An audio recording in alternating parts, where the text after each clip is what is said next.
Hello and welcome to this complete course about the Java programming language. My name is Ahmed Ibrahim and I'll be the instructor for this course. Let's know what is the Java programming language. The Java programming language is one of the most popular programming languages ever because of its many advantages and its many uses. Also, Java is a high-level class-based object-oriented programming language that is designed to have as few implementation dependencies as possible. The Java Development Kit, or OpenJDK, is a free and open-source implementation of Java Standard Edition. So, it's free and open-source language and you can use it for free without any problems. Also, the Java programming language is a cross-platform language. That means you can develop Java application in Windows, for example, and use it in Mac and Linux. So you can use Java on any operating system you are using without any problems. This language was created by Sun Microsystems and now it's owned by Oracle. Now let's talk about why the Java programming language is so popular and what are its advantages. It's easy to learn, simple to use, but very powerful, and you can understand the Java programming language quickly. It is secure and fast. The Java programming language is secure because Java programs run inside a virtual machine. Also, Java doesn't support explicit pointer, and there are so many reasons why this language is secure and fast. The Java community is huge. You will find many websites for this language. There are many communities for the developers of the Java programming language. So if you encounter any problems, you will find the solution easily. And you will find help easily and in many websites.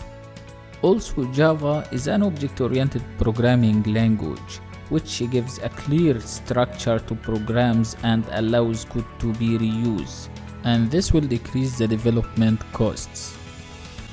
Java is a widely used programming language. You can use the Java programming language for building graphical user interface applications, server-side applications, web applications, mobile applications, embedded systems applications, enterprise applications, scientific applications, and many more. Therefore, learning the Java programming language opens up many opportunities for you. Well, now let's talk about the features of this course. Why this course? In this course, you will learn all the fundamentals of the Java programming language that make you a professional Java developer in no time. And this is a completely new course with the new updates of the Java programming language in 2022. In this course, you will learn all the concepts of the Java programming language theoretically and then practically with real examples to apply what you have learned. Once you take this course, you will save great efforts and money, as well as your valuable time, because you will learn what you need in a short time and with high efficiency. So, if you want to start a successful journey in learning the Java programming language to become a professional Java developer today, join this course. And let me tell you one more thing, which is that there are no requirements to take this course. You will learn in this course everything you need to become a professional Java developer. So we have a lot to cover in this course. Let's get started. Hello and welcome to this lesson. To start coding with the Java programming language, you need some tools. First, you need to download and install the Java programming language locally on your device, and you can do this easily by downloading Java Development Kit or JDK. Also, you need to download and install an IDE or integrated development environment such as IntelliJ IDEA, Eclipse or NetBeans. And in this course, we are gonna use the IntelliJ IDEA. and feel free to use any IDE you wish to code with the Java programming language. You need an IDE to type, edit, test, compile, and execute the Java code easily without any complication. You can download and install the community version of the IntelliJ IDEA IDE for free. The IntelliJ IDEA community IDE is an open source, and in the next 2 lessons I'm gonna show you how to download and install the Java programming language and also the IntelliJ IDEA community version. Hello and welcome to this lesson. In this lesson I am gonna show you how to download and install JDK or Java Development Kit on your device easily to start coding with the Java programming language locally on your device. In this course we are gonna use Java Standard Edition 17. Use this link and this will bring you to this official page in the Oracle website to download the JDK install launcher. From here, hit the download button. After that you will see this screen. Java is a cross-platform language, so you can use the Java programming language on Linux, Mac OS or Windows. Let's download the JDK install launcher for the Windows operating system from here. Then wait for the install launcher file to be downloaded on your device. After successfully downloading the install launcher file, try to click on it to start the installation process. Then it will start to install. Then click next and you can change the location folder, but we are gonna leave it as it is by default. And after that hit next. Then wait for the installation process to complete successfully. It will take some time. Finally hit close. Now we have installed the Java development successfully on our device. You can now use the Java programming language on your device without any problems. Let's check to make sure the Java programming language has been installed successfully on our device or not. You can do that by using the command prompt. In the command prompt, type java-version to check for the Java version installed on this device and hit enter, and you can see Java version 17.0.1. This is actually the Java version we just installed. Now we can use Java without any problems. That's all about it. I hope you enjoyed this lesson. Thank you so much for watching. See you again next lesson. Hello and welcome to this lesson. In this lesson I am gonna show you how to download and install the IntelliJ IDEA community version on your device. This is our integrated development environment to code with the Java programming language professionally. Go to this link and this will bring you to this official page for downloading the IntelliJ IDEA. Hit the download button and after that you will see this page. Let's download the community version. As soon as you click on the download button, the download will start and wait for the download to complete. Once you download the install launcher for the IntelliJ IDEA community version, you can click on it to start the installation process easily.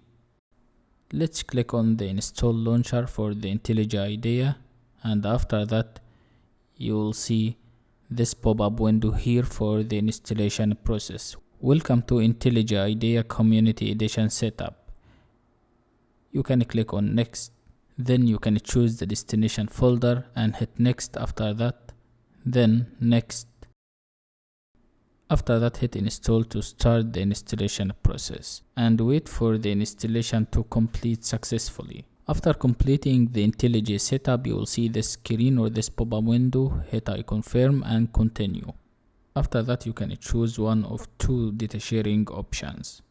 Now the IntelliJ IDEA has been successfully installed and we can create a complete Java project here from the screen. This is the welcome screen to the IntelliJ IDEA IDE. You can create a new project from here. Let's do that. From here, let's click on the new project button. Then you will see the screen. Make sure to choose the correct version of JDK from here. And after that hit next. And next again. From here you can type the project name, and also you can choose the destination or the project location. Let's call this project Java 101, and after that you can hit finish. After all of this, you will find that the project has been opened inside the IntelliJ IDEA IDE and contains several folders, exactly as you can see on the left side. Inside the project folder you will see the ideas folder, then the source folder, and we are gonna create our Java class files inside this folder. And the last one, as you can see, is the external libraries. That's all about it. This is the IntelliJ IDEA to type, edit, execute, and debug our Java projects and many more easily without any complications. I hope you enjoyed this lesson. Thank you so much for watching. See you again next lesson. Our first program in the Java programming language is about printing a message on the screen. And simply in the Java programming language, every line of code that runs must be inside a class, and I'll show you how to do that. Also, the main method is required. Any code inside the main method in the Java programming language will be executed, and I'll show you that in action also. One useful method in the Java programming language is the println method, and you can use it to print a message or to print a line of text to the screen through the console window. This is a built-in method from the Java library, so you don't need to design it from the ground up or declare it. Just call it by using its name and place the arguments inside the round braces of this function or this method. So easy and so simple, and I'll show you all of that in action in next lessons. Also notice that the curly braces in the Java programming language is used to recognize a block of code. Simply you can say that the curly braces are used to mark the beginning and the end of a block of code, as in classes, methods, and more. That's all about it. I hope you enjoyed this lesson. Thank you so much for watching. Hello and welcome to this lesson.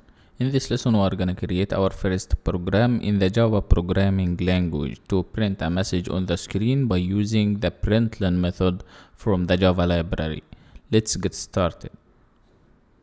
Here inside the source folder or container, create your first Java class file, and you can call it any name you wish. For example, main here, and you will see automatically inside this file the main class here is created. And notice that the name of the Java file must match the class name, as in this example here. The name of this class is main, and the name of this Java file also is main. Every line of code in the Java programming language runs inside a class. You must put the Java code inside a class to execute it, and also inside this class you must use the main method in the Java programming language. Let me show you that. Type main and hit return, and you will see this main method in the Java programming language inside the main class. And also, a class in Java should always start with an uppercase first letter, as you can see, capital M for main. Okay, let's take a look at the main method here. The main method in Java is required, and you can use it to execute every Java program. You must use it, and inside this main method, inside the curly braces of the main method, you can execute any Java code or any Java program you wish. The public keyword here is an access modifier in the Java programming language. We are gonna talk about all of them, all the access modifiers in Java later in this course. The static keyword in Java programming language is used for memory management mainly. We can apply static keyword with variables, methods, as in this example here for the main method, and also this keyword, the static keyword, belongs to the class, then an instance of the class. And the static can be variable, method, block, or nested class. Now, Let's go ahead to talk about the void keyword. The void keyword in the Java programming language denotes that a method doesn't have a return type. There is no return value here for the main method, so we are using the void keyword before the method name, which is main. Inside the round braces of the main method here, you will see a parameter, and this is the parameter to the main method, and it's a string parameter, as you can see, string array. The string keyword followed by square braces is a simple string array, and after that you will see the args keyword, and this is the name of this array. Well, now let's talk about this block of code. The Java programming language recognizes any block of code by using curly braces. The curly braces marks the beginning and the end of any block of code easily, as in this example here. And inside this block of code, in this example, or inside these curly braces, you can type anything in the Java programming language. You can type any Java code to execute it, to compile and run it to show the result on the screen through the console window. Let me show you that. Here we are gonna use the println method in the Java programming language to display a message or a text on the screen. And this is a built-in method in the Java programming language to display a text or a string to the screen through the console window if you wish. This println method will display hello and welcome to Java 101 on the screen, and don't forget to place semicolon at the end of this statement, otherwise you will get an error. System.out.println. This statement is used to print a message on the screen, and this message, as you can see, hello and welcome to Java 101. The system keyword is a class. .out. Out is an object of the printStream class. After that you will see the println method, and this is a method of the printStream class. You can use it to display any string on the screen, and you can see the argument or the value inside the round braces of the println method. You can see string or collection of characters in between double quotes, hello and welcome to Java 101, and semicolon at the end of this statement. To execute this program, you need to compile and run it to show the result on the console window or on the screen. Let's see this in action. On the left side on the project window, click on the main file and you can run it, as you can see, or from the keyboard you can use Ctrl+Shift+F10. This is the shortcut to compile and run this program or this Java file, and you can see inside the console window our result here, hello and welcome to Java 101. This is our first program in the Java programming language. It's so easy, and after compiling and running this program, you will see the out folder. The out folder contains the production folder for our project Java 101, and you can see inside the Java 101 container the main file. Once you compile and run the Java project in the IntelliJ IDEA, you will see the out folder that contains the production folder here on the left side, as you can see, exactly as you can see on the project window on the left side.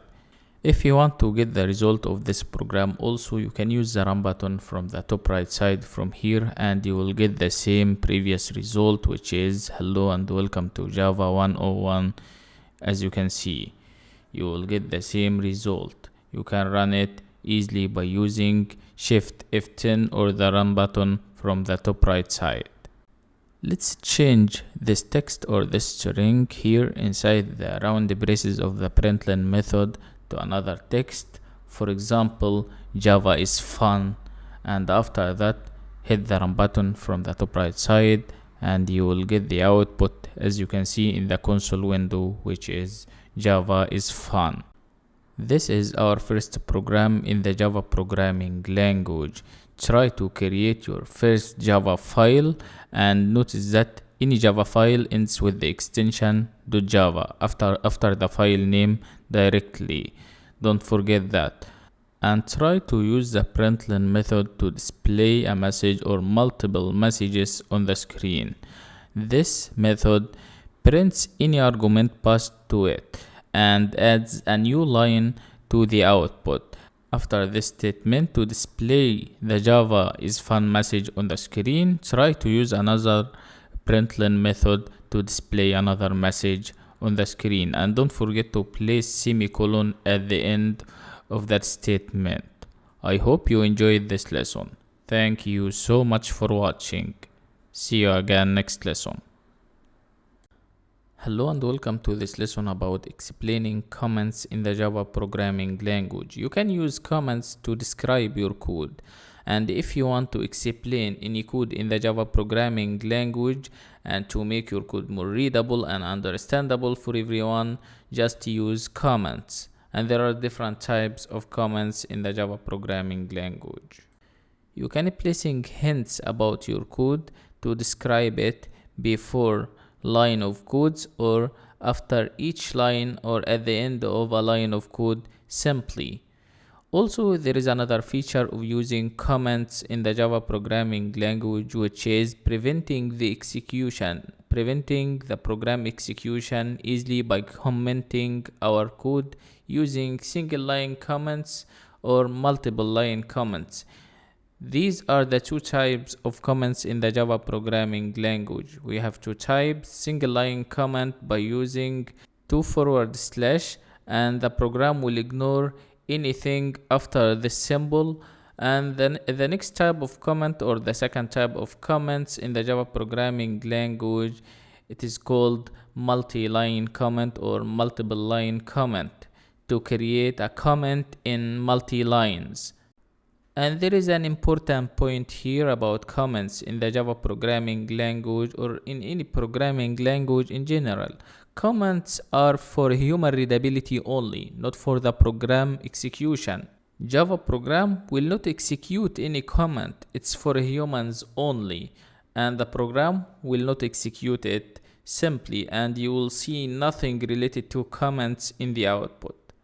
That's all about it, and I will show you all of that in action in the practical lesson about comments. I hope you enjoyed this lesson.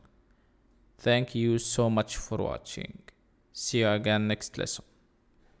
Hello and welcome to this lesson. In this lesson, I'll show you how to use comments in the Java programming language. There are different types of comments: single line comments and multiple line comments.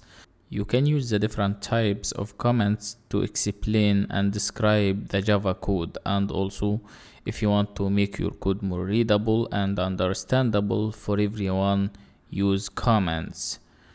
Another feature of using comments to prevent the execution when testing alternative Java code. Let's see the two types of comments in action. You know that this program is a simple Java program to display the Java is fun message on the screen. And inside the curly braces of this program and before the println method, let's use a single line comment. In Java, you can start single line comment by using the 2// symbol, as you can see here, followed by the comment content. And this is the content of our comment here, printing a string on the screen. This is a simple description that describes our program or our Java code. Once you execute this program, you will see the output of this program, which is this message, Java is fun, in the console window, but nothing related to our comment here. This comment printing a string on screen, this is for the human readability only, not for the program execution. The program will not execute any comment inside this file or any Java file. It's only for the human readability to describe and explain the Java code, as in this example here. Okay, let's try another one. Let's add another comment here. You can create multiple line comments in the Java programming language by using multiple forward slashes as in this example here, and also any text between the two forward slashes and the end of the line is ignored by the Java programming language. It's only for the human readability. The second comment is using the println method, and you can create as many comments as you wish to describe your code or to put hints, but try to make this comment more descriptive and meaningful. By using /* and */ you can create multi-line comment in the Java programming language, and this type of comment will be ignored by Java. It's only for the human readability only, and this is the shape of the multiple line comment in the Java programming language. This is also a comment in multiple lines in Java. As you can see, this is a multiple line comment shape, and you can create it, and once you run the program you will see nothing related to this comment in the output. It's only for humans. There is another feature of using comments in the Java programming language or in any programming language, which is preventing the program execution. If you want to prevent the execution of this statement here, you can use double forward slashes before this line and the program will ignore it. If you want to execute the program after that, you will see nothing in the output for our program here to print this message on the screen. The program in this case will display nothing because this is a single line comment now, and the program will not execute it. If you want to execute this println method, you can remove the two forward slashes as you can see, and after executing the program you will see the output in the console window again, the Java is fun message. That's all about it. I hope you enjoyed this lesson. Thank you so much for watching. See you again next lesson. Hello and welcome to this lesson about variables in the Java programming language. A variable is a memory location, or it's like a container for storing different types of data. You can store numbers, strings, or any data type inside a variable. And to declare a variable in the Java programming language, you must use the type of that variable at the beginning of this statement. The variable type followed by the variable name and single equal sign to assign a value to that variable. Or you can assign a value to that variable on a single line after declaring it. And don't forget to place the type of that variable before its name. For example, if you have a string variable, if you want to declare a string variable, just use the string keyword followed by the variable name and use single equal sign to assign collection of characters to this variable. And there is a difference between declaring and defining variables.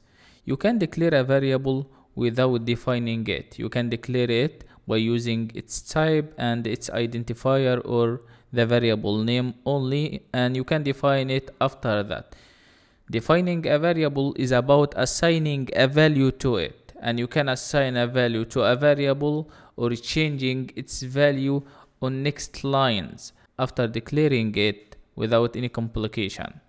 And don't worry about that, I'll show you all these concepts in action in the practical lesson about variables in the Java programming language. And you have to know that there are some rules for naming variables in the Java programming language. The variable name can contain letters, digits, underscore character, or the $sign. But in the Java programming language, you must start the variable name or the identifier with a letter, and the variable name cannot contain spaces between its letters. Also, in addition to starting the variable name with a letter, you can begin it with the $sign or the underscore character if you wish. And the variable names in the Java programming language are case sensitive, so the name variable is very different from this name variable in uppercase. These are two different variables. One more rule for naming variables in the Java programming language is you cannot use any Java reserved keyword from the Java library for naming variables such as int, boolean, or any reserved keyword. I hope you enjoyed this lesson. Thank you so much for watching. See you again next lesson. Hello and welcome to this lesson about variables in the Java programming language. In this lesson I'll show you how to declare and define a variable in the Java programming language to store different types of data. Simply, a variable is like a container. It's a memory location to store different types of data. You can store strings, collection of characters, booleans, and more inside variables. Let's see how to declare and define variables in the Java programming language in action. Let's start with a comment. Type declare and define variable. This is a single line comment here. After that, let's declare and define a variable on the same line of code. And there are some differences between declaring and defining variables. You can declare a variable without initializing a value to it. You can declare a variable with no value. But defining a variable in the Java programming language is about assigning a value to this variable. If you want to assign a value to a variable, this is called defining it. Use the string keyword in the Java programming language to declare a string variable. As in this example here, the string keyword comes first, followed by the name of this variable, and follow the rules for naming variables here. This is called the name variable, and single equal sign to assign a value to this variable. This value is Java inside double quotes because this is a string data type or a string variable. And if you want to access the value of this variable, just use the variable name called name. And don't forget to place semicolon at the end of this statement in the Java programming language to avoid getting errors in the console window. And notice that to create any variable in the Java programming language, you must specify the type first, like this example here. This type in this example is string, so we use the string keyword here, followed by the name of this variable, and try to make this name or the variable name more descriptive and meaningful that describes its value. Its value is collection of characters or a string data type here. You can create another type of variables in the Java programming language easily using the same way. Let me show you that. Let's create an integer variable in the Java programming language. So the int keyword here followed by the name of the variable. In this case, this name is called degree, and its value, as you can see, without decimal point, because this is an integer number data type, and any number without any decimal point in the Java programming language is called an integer number. It's so easy and so simple. The int keyword in the Java programming language or the int type stores integers, the whole numbers without decimals, such as 1, 2, 3, -1, -2, -3, and so on. And also, don't forget to place semicolon at the end of this statement. Now, if you want to display or print these values on the screen, just use the println method from the Java library. Let me show you that in action also. Let's place a comment here before using the println method. Type printing data through console. This is another single line comment here.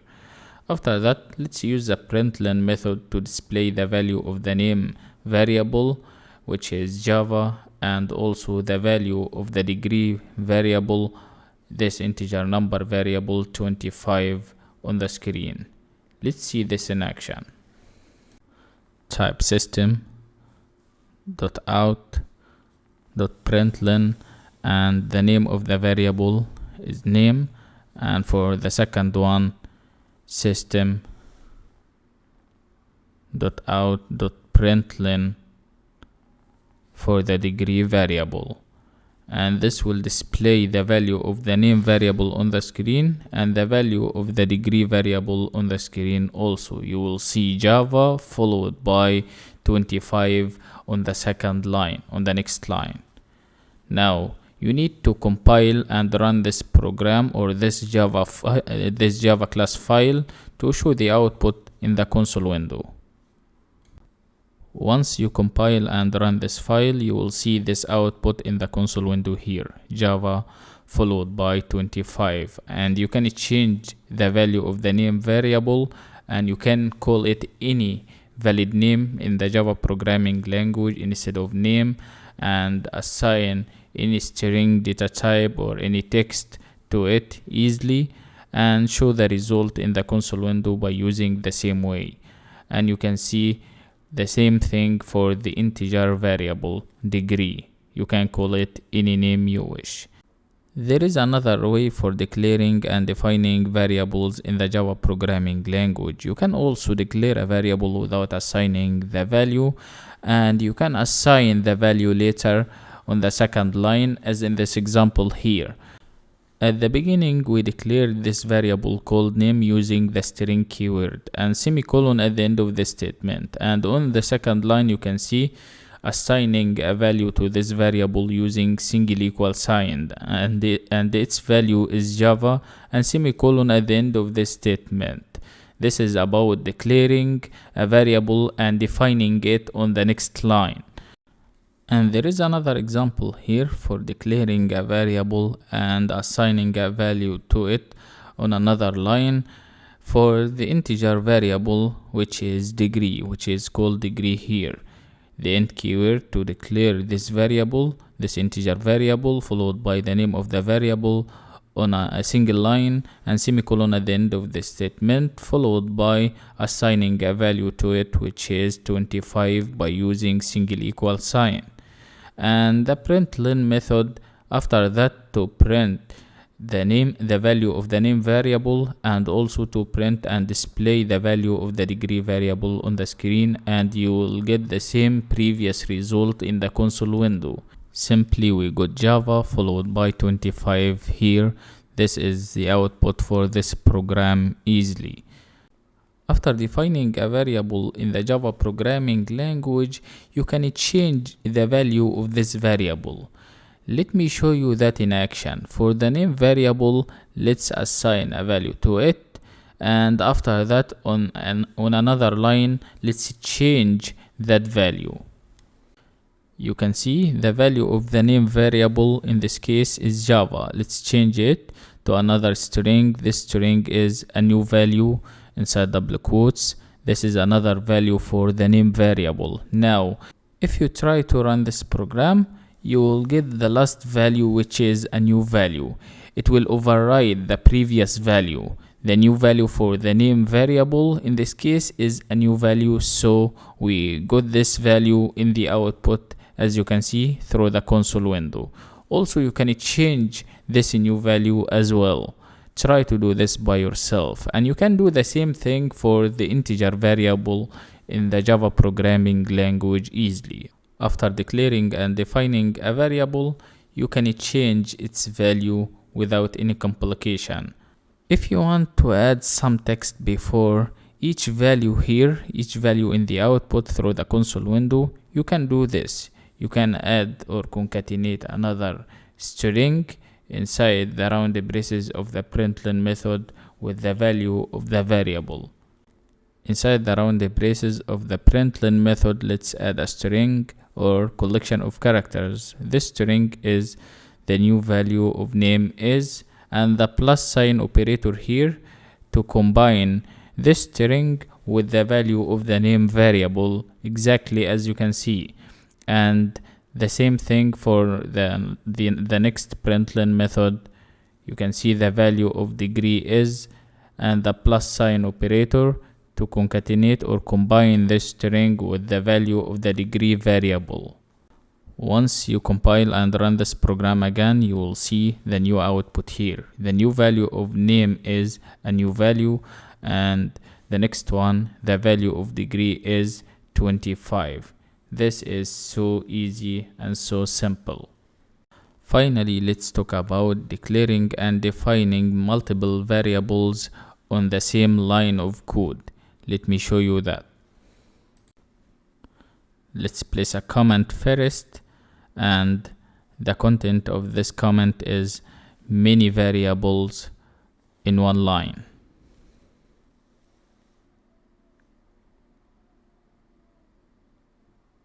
And after that, let's declare 3 variables on the same line of code easily. And these variables, as you can see, A, B, and C. Separate in between them using comma, and at the end of this statement use semicolon to mark the end of this statement to avoid getting errors in the Java programming language. And all these variables are integers, so we use in this case the int keyword first. All the values here for these variables are integers. The value of A is 2, the value of B is 4, and the value of C equals number 6. You can use the println method to perform mathematical operations based on these values. Let's use the plus sign operator to combine all of them. Just type in system.out.println and A plus B plus C. You will get the output for this addition operation on the screen through the console window easily. Hit the run button, and the output, as you can see, equals 12. 2 plus 4 plus 6 equals 12 in the console window, and you can perform many mathematical operations such as multiplication, division, and more based on these values. Try to do this by yourself. I hope you enjoyed this lesson. Thank you so much for watching. See you again next lesson. Hello and welcome to this lesson. In this lesson, we will talk about the basic data types in the Java programming language. Let's get started. You should know that data types in the Java programming language are divided into 2 groups. Primitive data types includes byte, short, int, long, float, double, boolean, and char, and non-primitive data types such as string, arrays, and classes. The first data type we are going to be talking about is integer by using the int keyword. Int is used to store whole numbers, including positive numbers, negative numbers, and 0. Any number without decimal point is considered an integer number. So if you want to create an integer variable, use the int keyword, as in this example here. Int new num equals 10. 10 is an integer number without decimal point. The second type of data is floating point numbers by using the float keyword. Float data type is used to store fractional numbers with decimal point, and simply you can use this type of data for storing 6 to 7 decimal digits. And as in this example here, you can create a floating variable by using the float keyword followed by the name of the variable, new float in this example. And at the end of the number, don't forget to place small letter f, as you can see, 10.57 f at the end of this number. This is floating point number. You can see this number with decimal point. The next basic data type we're gonna be talking about is Boolean. Boolean represents 2 values only, true or false. And if you want to create Boolean variable in the Java programming language, use the Boolean keyword at the beginning of this statement or at the beginning of the variable declaration. As you can see, Boolean is correct equals true, and you can place false instead of true. This is considered also Boolean value. Now let's talk about char or character data type. This is used to store a single character or letter or ASCII values.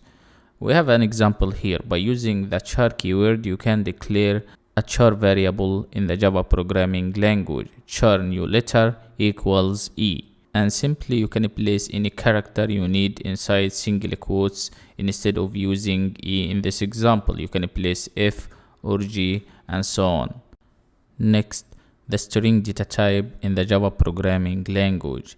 String is used to store collection of characters in between double quotes. You can store text or message inside double quotes, and this is considered a string data type. You can create a string variable by using the string keyword followed by the variable name, exactly as in this example here. String new message equals hello. You can place hello and welcome to Java inside double quotes, and this is considered a string also. This is non-primitive data type in the Java programming language. That's all about it, and I'll show you all these types in action in this course.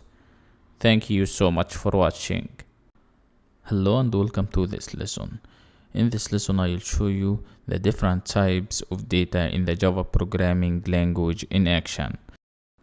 Our first data type in this lesson is the integer number data type, or int. A variable in the Java programming language must be a specified data type. We have a simple example here, the int keyword to declare this integer variable, and its value is 30, as you can see. The size of int is 4 bytes, and this type of data is used to store whole numbers like 1, 2, 3, minus 1, minus 2, minus 3. Also 0 is an integer number. Any number without decimal point is an integer number. And as in this example here, as you can see, 30 is an integer number. And don't forget to place semicolon at the end of this statement to avoid getting errors. Let's talk about another type of data. Just type in float followed by the variable name. You can call it new float value or any valid name you wish. Try to make it more descriptive. And assign a value to it by using single equal sign. And also make sure to place the letter F after this number. You can see the floating point number with decimal point like 10.75, as you can see. And don't forget to place the letter F and semicolon at the end of this statement.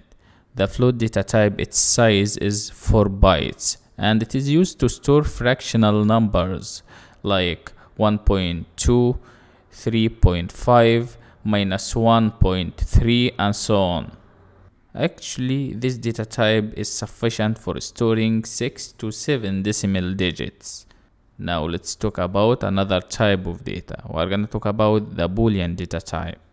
Simply, if you want to declare Boolean variable in the Java programming language, just use the Boolean keyword, like this example here, followed by the name of the variable. Boolean, simply its size is 1 bit, and it is used to store true or false values.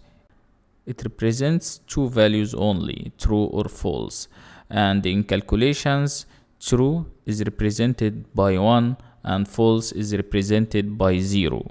As you can see here, this is our Boolean variable. Boolean is correct equals true. You can change this value to false if you wish, and semicolon at the end of this statement also. This is another primitive data type in the Java programming language. The next type of data we have here is called character or char. The char keyword to declare character variable in the Java programming language to store characters. You can see the char keyword followed by the variable name. The variable name in this case is called new letter, and single equal sign to assign this character E to this variable called new letter, and semicolon at the end of this statement. Its size is 2 bytes, and it is used to store a single character or letter or ASCII values. That's it. Simply, you can change this character to A or B or C or any character you wish. One of the most used data types in the Java programming language or in any programming language is string. And you can use the string keyword to declare a string data type or a string variable in the Java programming language. We have a string variable here, and it is called new message. Its value, as you can see, is sequence of characters. A string is a sequence of characters in between double quotes, as in this example here. This collection of characters is Java is powerful inside double quotes and single equal sign to assign this value to this variable called new message. And don't forget to place the string keyword at the beginning of this line, as you can see. Simply you can say that string is one of the most popular non-primitive data types in the Java programming language, or one of the most popular reference types of data, because strings refer to objects. Also, there are many other data types in the Java programming language. Let's take some examples. For example, the byte data type or the byte variable. Simply, the size of the byte data type in the Java programming language is 1 byte, and it is used to store whole numbers from -128 to 127.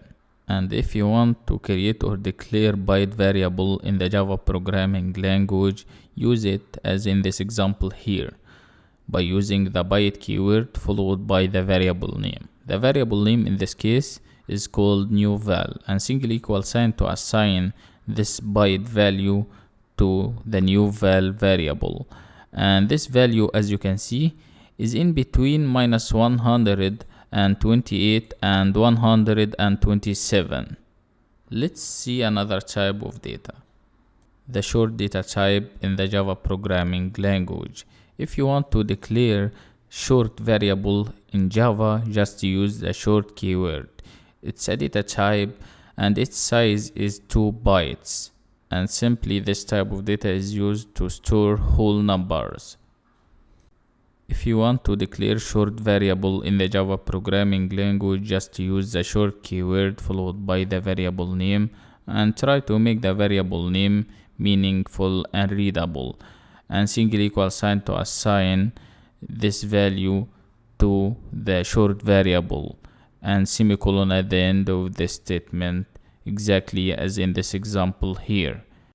Next, the long data type in the Java programming language. It's one of the primitive data types in Java, and its size is 2 bytes, and it is used to store whole numbers.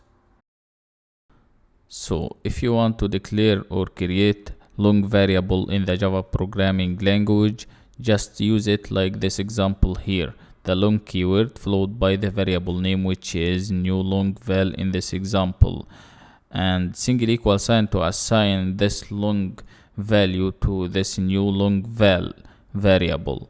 And don't forget to place the capital letter L at the end of this value to make it long, and semicolon at the end of the statement. Now let's go ahead to talk about another type of data, another primitive data type in the Java programming language.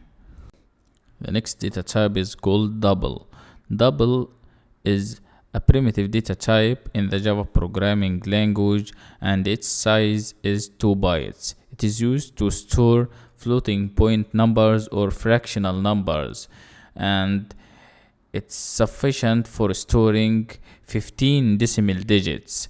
And we have a simple example here, the double keyword followed by the variable name, new decimal val, and you can call this variable or this double variable any name you wish. You can call it new double val or any valid name you wish, and single equal sign to assign the double value to this variable. And you can take a look at this number. You will see the small letter D at the end of this number, 39.87D, and semicolon at the end of this statement for this double variable here. Now you can see we have many data types here in the Java programming language. If you want to display any value for any variable on the screen, or if you want to display the value of any variable through the console window on the screen, you can use the println method. The println method is a built-in method in the Java programming language to display or print out data on the screen. You can print out the value of the new temp variable here, or the new float value on the screen, and the same thing for all the variables we have here. Let's use the println method for all these variables.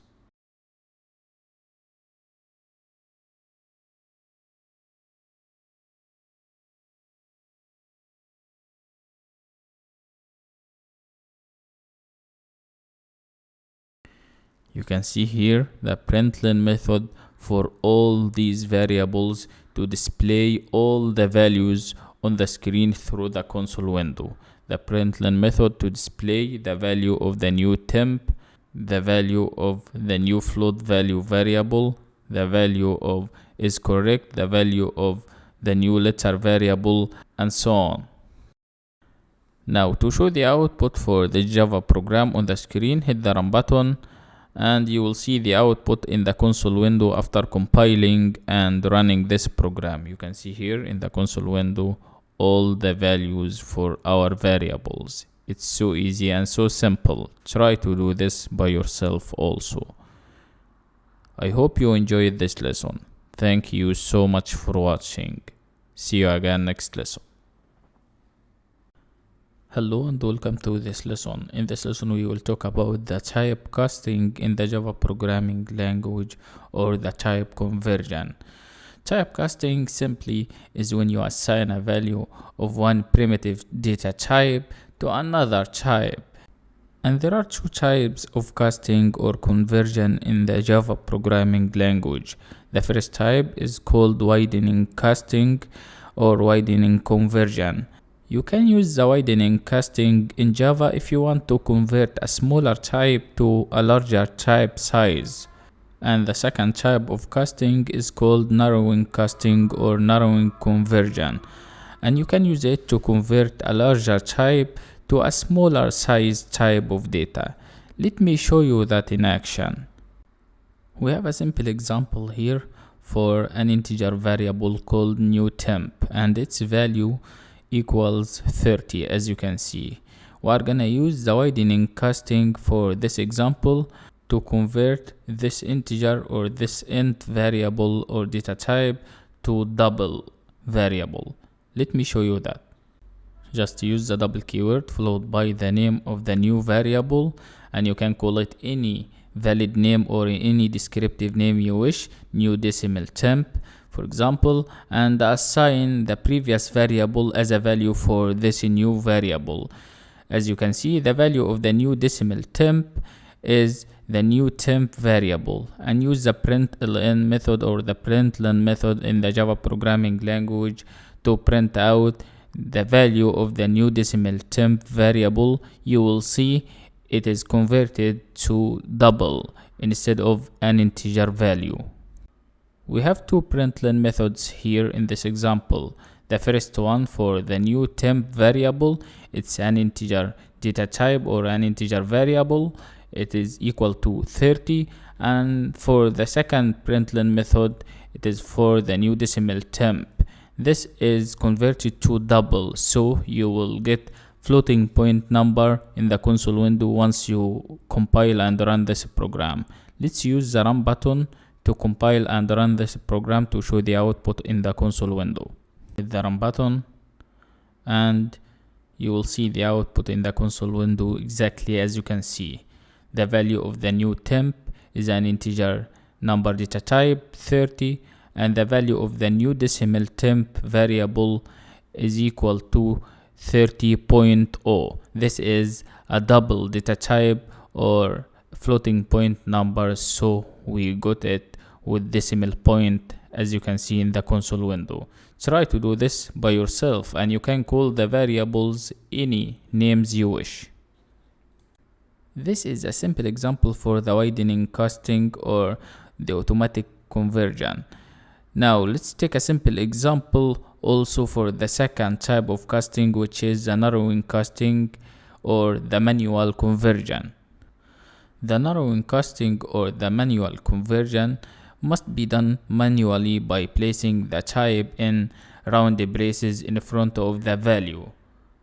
First, create double variable and call it new decimal temp, assign a value to it, and after that let's change or convert this value to an integer variable. create an integer variable called new temp and assign a value to it. This value, as you can see, the new decimal temp variable, you can see its name, and in front of this name you can see the int keyword to convert the new decimal temp variable to an integer variable, and you can see the int keyword inside the round braces or parentheses and semicolon at the end of this statement. Now we have the println method to display the value of the new temp, the second variable after this conversion, and the second println method to display the new decimal temp, or to display the value of the new decimal temp on the screen, the first double variable or the value of the first variable called new decimal temp, which is double or floating point number with decimal point. Let's compile and run this program by using the run button to show the output in the console window.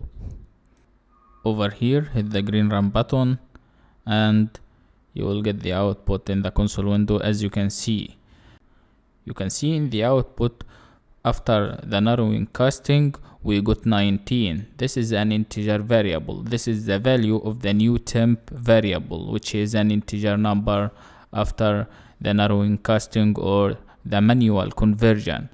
And after that, we got 19.57. This is the double value or the double variable called new decimal temp we have here.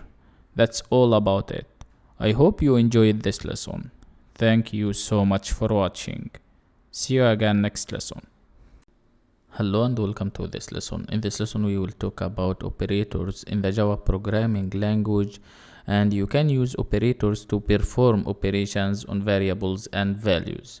And in this course we are gonna use 4 different types of operators. Let's talk about all of them. The first type of operators we have here in this course is the arithmetic operators, and you can use the arithmetic operators to perform common mathematical operations such as addition, subtraction, multiplication, division, modulus, incrementation, and decrementation. The second type of operators we have here in this course is the assignment operators to assign values to variables by using single equal sign or plus equals, minus equals, multiplication equals, division equals, and so on. You can use all these assignment operators to assign a value to a variable or to store value inside a variable, and that statement is called assignment statement.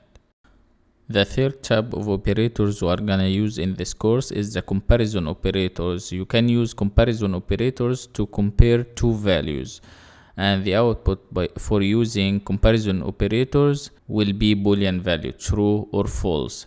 Also, you can use the comparison operators in the condition or the test expression for the conditional statements. Comparison operators such as equal to by using double equal sign, not equal to, greater than, less than, greater than or equal to, less than or equal to, as you can see. The fourth type of operators we have here in this course is the logical operators to determine the logic between variables or values easily. And there are 3 types of logical operators we have here: logical AND, logical OR, and logical NOT. The logical AND operator returns true if both statements are true. That's it simply. And the logical OR operator will give you true if one of the 2 sides or the 2 statements is true. And finally, for the logical NOT operator, it will reverse the result. Returns false if the result is true, and it returns true if the result is false. That's all about it. I hope you enjoyed this lesson. Thank you so much for watching. See you again next lesson. Hello and welcome to this lesson about operators in the Java programming language. In this lesson I will show you how to use the different types of operators to perform operations on variables and values. Let's see this in action. Let's get started with the arithmetic operators in Java. First of all, we are gonna create 2 variables, then we are gonna use the arithmetic operations based on the values of these variables. you can see we have two integer variables here. The first value is equal to 10 and the second value equals 25. And the println method, you can see, and inside the println method we have an addition operation here, first value plus second value. The output for this operation will be 35, 10 plus 25, the value of the first value and plus the value of the second value. And the println method will display the output for this operation, this mathematical operation, in the console window as an output once you compile and run this Java file. Before running this file, let's take another example for another mathematical operation. For example, the subtraction operation by using the minus sign operator. Type in system.out.println and inside the round braces type first value minus second value. The output for this operation will be minus 15. This is another example to perform mathematical operation based on the values of variables. As you can see, the minus sign operator or the subtraction operator to subtract two numbers, first value minus second value. This is a simple subtraction operation. And the println method also to display the output for this operation on the next line after the value of the first value plus second value. So in the output for these two operations you will get in the console window once you run this file 35 and minus 15. Let's add more mathematical operations here for the different types of arithmetic operators. For example, multiplication, division, modulus, increment and decrement. The modulus operator will return the division remainder. The increment operator or the plus plus operator increases the value of a variable by 1. The decrement operator is used to decrease the value of a variable by 1 also. This is so easy and so simple. To show the output for all these arithmetic operations in the Java programming language, hit the run button to compile and run this program. You will get the output in the console window, as you can see, for the addition operation, subtraction operation, multiplication operation, division operation, modulus operation, increment operation, and for the last one, which is the decremental operation. You can see in this example here the value of the first value variable is equal to 10, and this is smaller than the value of the second value variable, which is 25. So by using the division operation or the division operator here, first value is divided by second value, we got 0 in the console window as an output. So let's change 10 to, for example, 100 to show the difference in the console window. Change 10 to 100 and hit the run button again, and you will get the new output. As you can see, first value divided by second value equals 4. First value modulus second value equals 0. In this case, there is no remainder here, so we got 0. The division remainder for this operation equals 0. Now let's talk about different type of operators in the Java programming language, which is the assignment operators. You can use single equal sign to assign a value to a variable, as in this example here. And you can use a plus equal operator in the Java programming language to add a value to a variable, as in this example here. Int first value equals 100, and after that we add 20 to 100, and the new value for the first value variable equals 120. So if you want to use the println method or the println method from the Java library to display the value of the first value variable, after all of that you will get in the output 120, not 100 only. And also you can use the subtract assignment operator or minus equals operator to subtract a value from a variable. As in this example here, second value minus equals 10. The new value for the second value variable for this example will be 15. 25 minus 10 equals 15. So if you want to use the println method after all of this, after the second value minus equals 10, you will get the actual value for the second value variable, which is 15. 25 minus 10 equals 15. This is so easy. Let's use the println method for our two operations here. Type system.out.println to display the value of the first value variable, and the same thing for the second value variable. Println and second value inside the round braces. Hit the run button after that and you will get the output in the console window. As you can see, the value of the first value variable equals 120 and the value for the second value variable equals 15. 25 minus 10 equals 15. So easy and so simple. Now it's time to talk about different type of operators in the Java programming language, which is the comparison operators, and you can use it to compare two values. The first type of comparison operator we are gonna use is called equal to, by using double equal sign.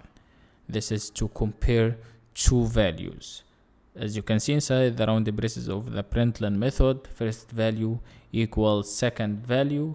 This is false. The output for any comparison operation in the Java programming language will be Boolean value, true or false.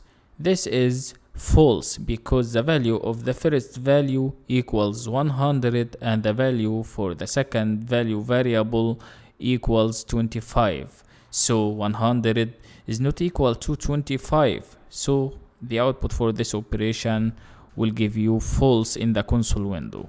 Let's try another operator. The second type of comparison operators we are gonna use is called not equal. And we are gonna use the println method to display the output for this operation on the screen also. First value is not equal to second value. The output for this operation, you know, it is true. The first value is not equal to the second value. 100 is not equal to 25. So the output for the statement will be true Boolean value in the console window once you compile and run this program easily. It's so easy and so simple. And don't forget to place semicolon at the end of each statement here to avoid getting errors in the Java programming language. Next, we are gonna use the greater than operator. First value is greater than second value. The output for this operation will be true. 100 is greater than second value or is greater than 25. The next operator will be the less than operator. Inside the println or inside the round braces of the println method, type first value is less than second value. The output for this operation will be false. The first value is not less than second value. Next, the greater than or equal to operator. Use it inside the round braces of the println method also. First value is greater than or equal to second value. This is true, so this statement will give you true in the console window. Let's try another one. Next, the less than or equal to operator. Type first value is less than or equal to second value. This is false and you will get false in the console window once you compile and run this program. Let's hit the run button to show the output for all these statements for our comparison operations. From over here, hit the run button and you will get the output in the console window exactly as you can see. All the output results, as you can see, are Boolean values: false, true, true, false, true, false. First value is equal to second value, this is false. First value is not equal to second value, this is true. First value is greater than second value, this is true. First value is less than second value, this is false. First value is greater than or equal to second value, this is true. First value is less than or equal to second value, this is false. Now let's talk about different type of operators in the Java programming language, which is the logical operators in Java. Based on the values of these two variables here, first value and second value, we are gonna use the logical AND operator first. And the logical AND operator will give you true if both statements are true. If the two terms or the two sides of the logical AND operator are true, the program will give you true in the console window. Exactly as you can see in this example here, first value is less than 200. This is true. The left side of the AND operator is true here. Okay, let's move to talk about the right side of the AND operator here in this example. Second value is less than 50. This is also true.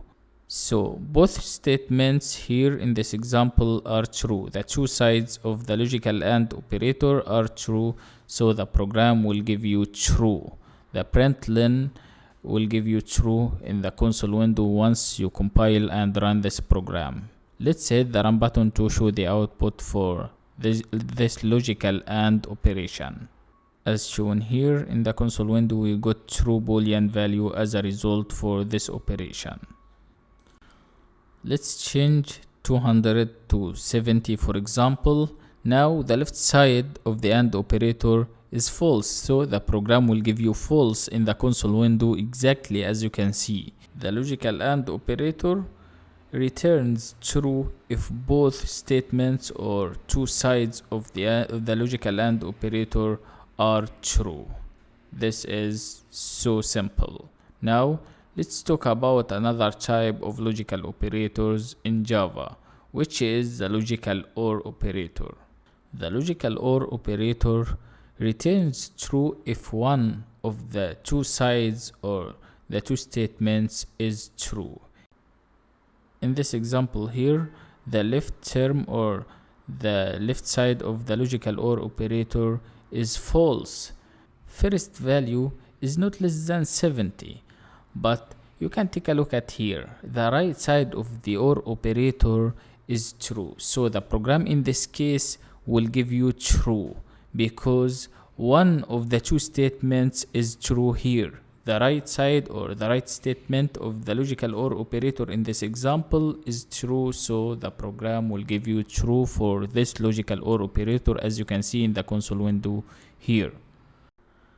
Our last example in this lesson is for the logical NOT operator. You can use it to reverse the result, and the logical NOT operator returns false if the result is true, exactly as in this example here.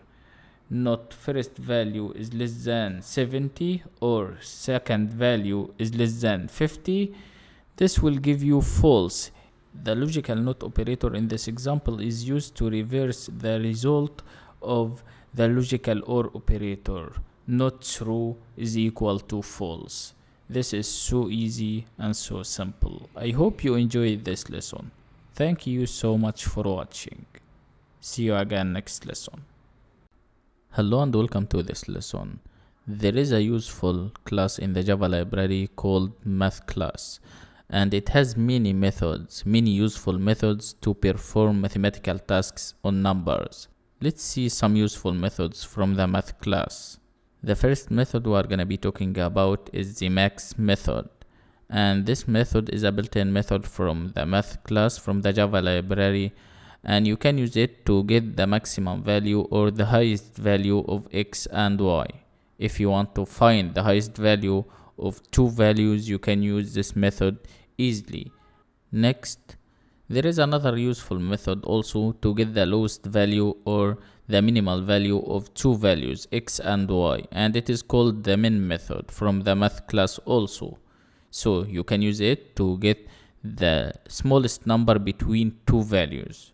Okay, next, if you want to get the square root of a number, you can use the square root method from the math class easily. Type math.square-root and inside the round braces of this method place the value, and the program will give you the square root of this value.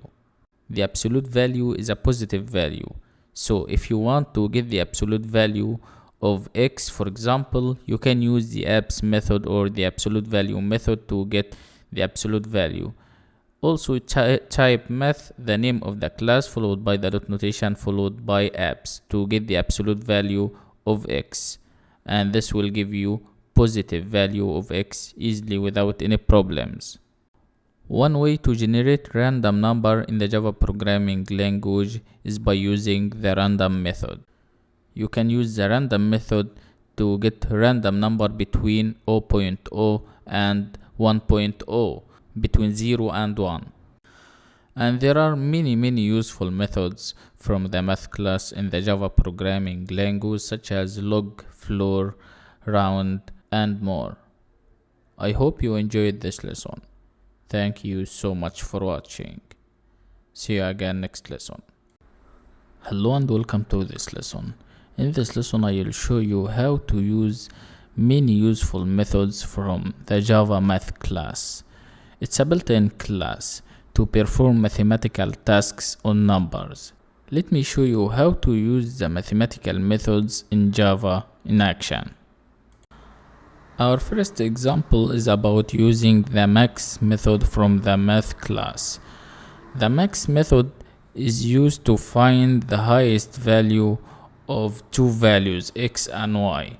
As in this example here, the max value or the highest value of these two values is 70, not 30. This is the largest value, and the println method to display the value of this operation or the result on the screen through the console window, exactly as you can see in the console window. After compiling and running this program, we got 70 in the output. Another useful method from the math class is the min method, and you can use it to find the lowest value of two values x and y also. The lowest value here is 30, not 70 in this example here. Run the program and you will get this 30 in the console window. This is the lowest value of these two values. This is so easy. Type the math class followed by the dot notation followed by the name of the method, which is min in this case, to get the minimal or the smallest value of two values, and the println method after that to display the result on the screen. Use the variable name that contains this mathematical operations inside the round braces of the println method, and this will give you in the console window the final result. Our next example will be about the round method from the math class in the Java programming language. The math.round method in Java is used to round a number to its closest integer number. Type math.round and inside the round braces, as you can see, double data type. This is floating point number inside the round braces of the round method. After that, another example here. This is called round down, and inside the round braces of the round method also another number 35.545, and the println method to display the rounded number for round up and also for the round down variable. After all of that, hit the run button to compile and run this program, and you will get these results here: 35.0, then 36.0. The value of the round up operation or the round up variable now is this rounded number 35.0, and the value of the round down operation or the round down variable is equal to 36.0. the closest number to this number 35.445 is equal to 35.0, and the closest number to 35.545 is 36.0. Next, let's talk about the CEL method. The CEL method is used to round the specified double value upward and return it. The rounded value will be equal to the mathematical integer. That is, the value 10.343 in this example will be rounded to 11.0, which is equal to integer 11. That's it, easily. After running the program, you will get this output in the console window, 11.0, which is equal to integer number 11. So easy, as you can see. You can try this with another number. The floor method in the Java programming language is used to round the specified double value downward and return it. And the rounded value in this case will be equal to a mathematical integer. That is, in this example here, the value 10.343 will be rounded to 10.0, which is equal to integer 10. This is so easy and so simple. Assign this operation to a variable called new floor, and you can call it any valid name you wish. And this is a double variable. And after that, the println method on the next line to display the result or to print out the result for this operation.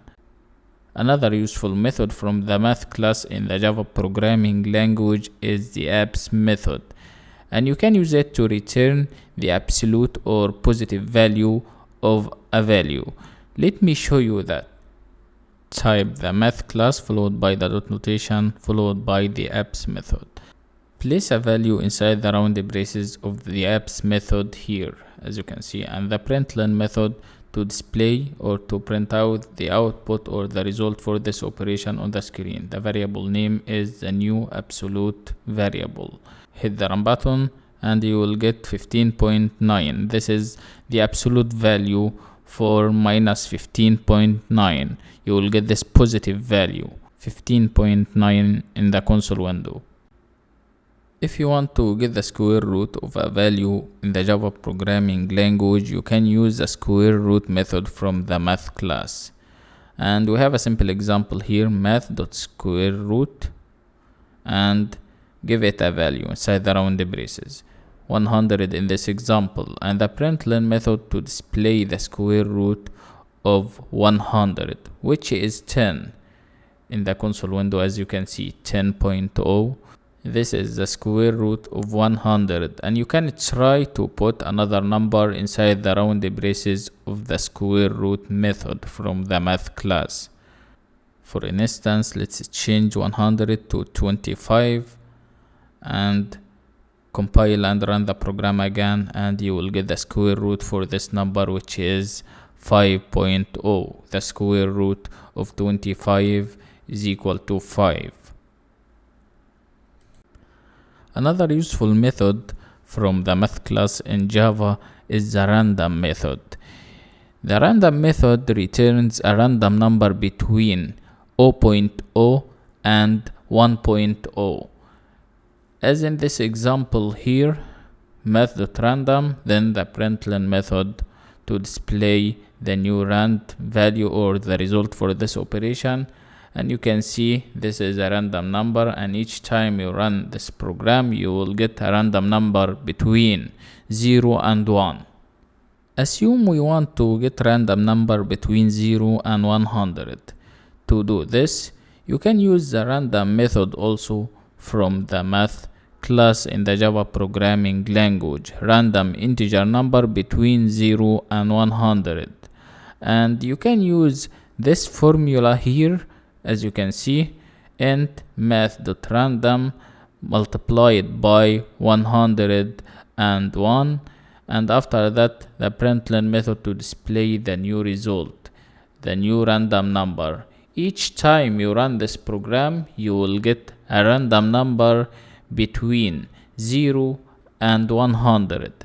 Hit the run button for many times. you will get random values in between 0 and 100. It's so simple, as you can see. Try to do this by yourself also to master these concepts. I hope you enjoyed this lesson. Thank you so much for watching. See you again next lesson. Hello and welcome to this lesson. In this lesson I will show you how to take inputs from a user and print out outputs and results on the screen through the console window. Let's get started. In this lesson, to take an input from a user in the Java programming language, we are gonna use the scanner class. Java provides different ways to get input from the user. However, in this lesson, I will show you how to get input from a user by using the object of scanner class, and you must import it first by using the import keyword or the import statement followed by java.util.scanner.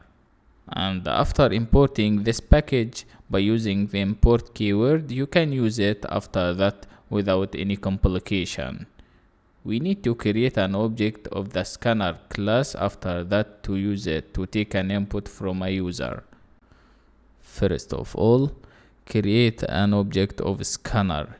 You need to create an object of scanner class to take an input from the user, exactly as you can see. Scanner, the scanner keyword followed by the object name, and it is called in this case new object, and you can call it any name you wish. Follow the rules for naming variables here to call this variable or this object, and the new keyword followed by scanner system.in.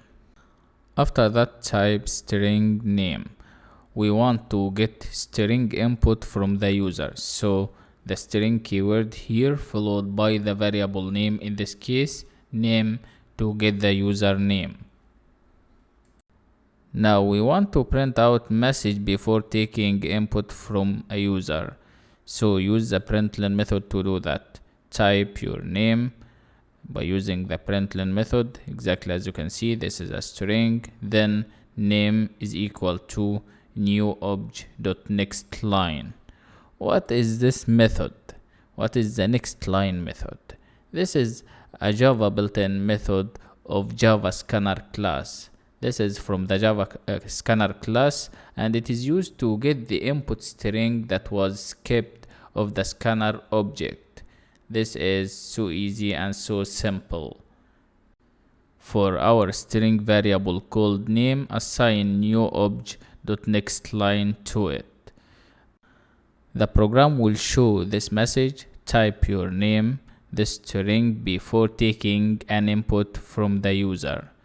Now let's use the println method again to display the final result, to print out the result that will be inserted by the user. Single line comment here, printing the result, and after that use the println method to display string plus the value of the name variable. Your name is plus name. Now if you want to execute this program, hit the run button to compile and run it, and you will see the output in the console window, and you can insert any name you wish and hit enter, and you will get your name is message plus the name that will be inserted. Click the run button and you can see the output in the console. Type your name Ahmad, hit enter, you can see your name is Ahmad, and you can compile and run this program again, and you can insert another name, any name you wish, and you will get this message, your name is plus the name. Let's try another one. Let's take two inputs from the user. We are gonna take string input and an integer input from the user.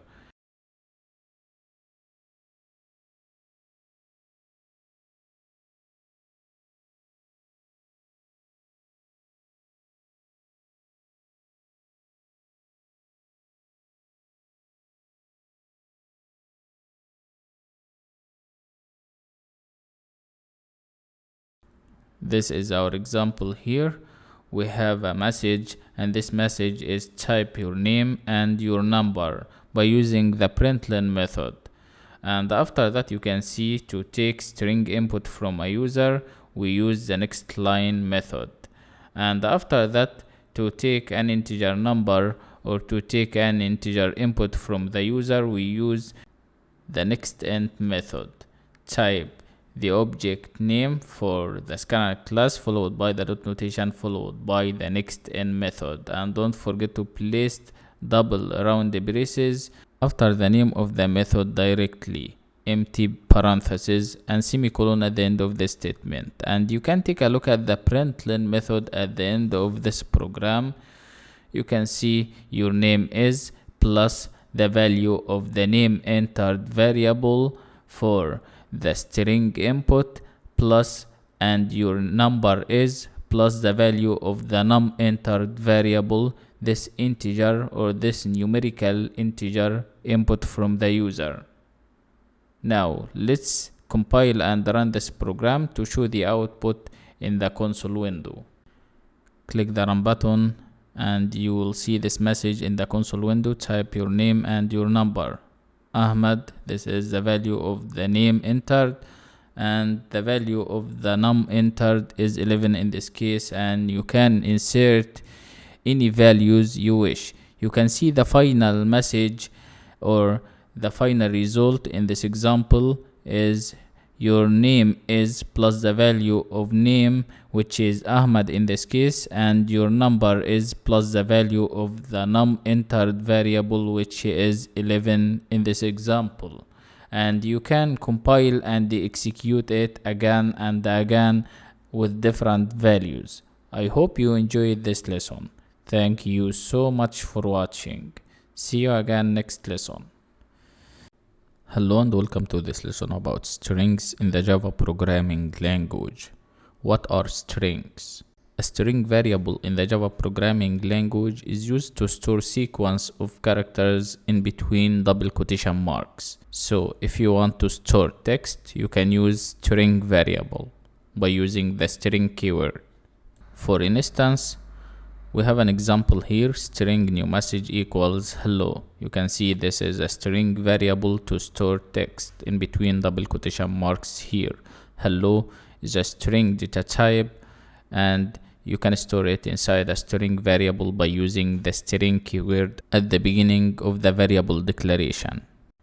In the Java library, you will find many useful methods to work with strings if you want to perform operations on strings. For instance, if you want to get the number of characters in a string, you can use the length method to do that.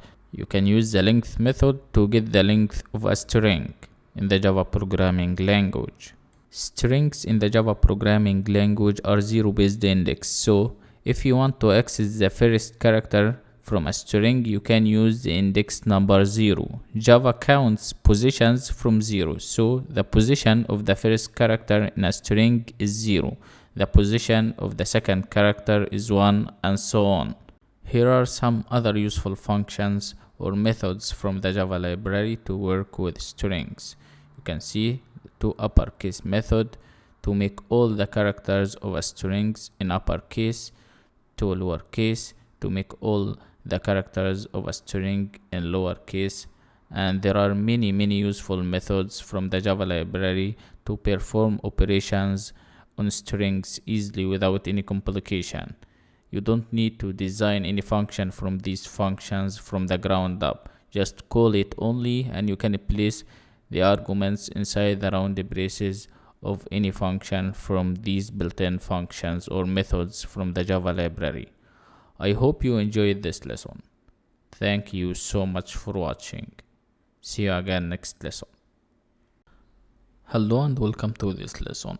In this lesson, I will show you how to use strings in the Java programming language in action for storing text. You can create a string variable in the Java programming language by using the string keyword. And a string is a collection or sequence of characters surrounded by double quotes. You can use double quotes to create a string data type in the Java programming language.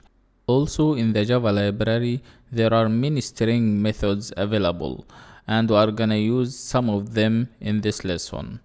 So let's get started.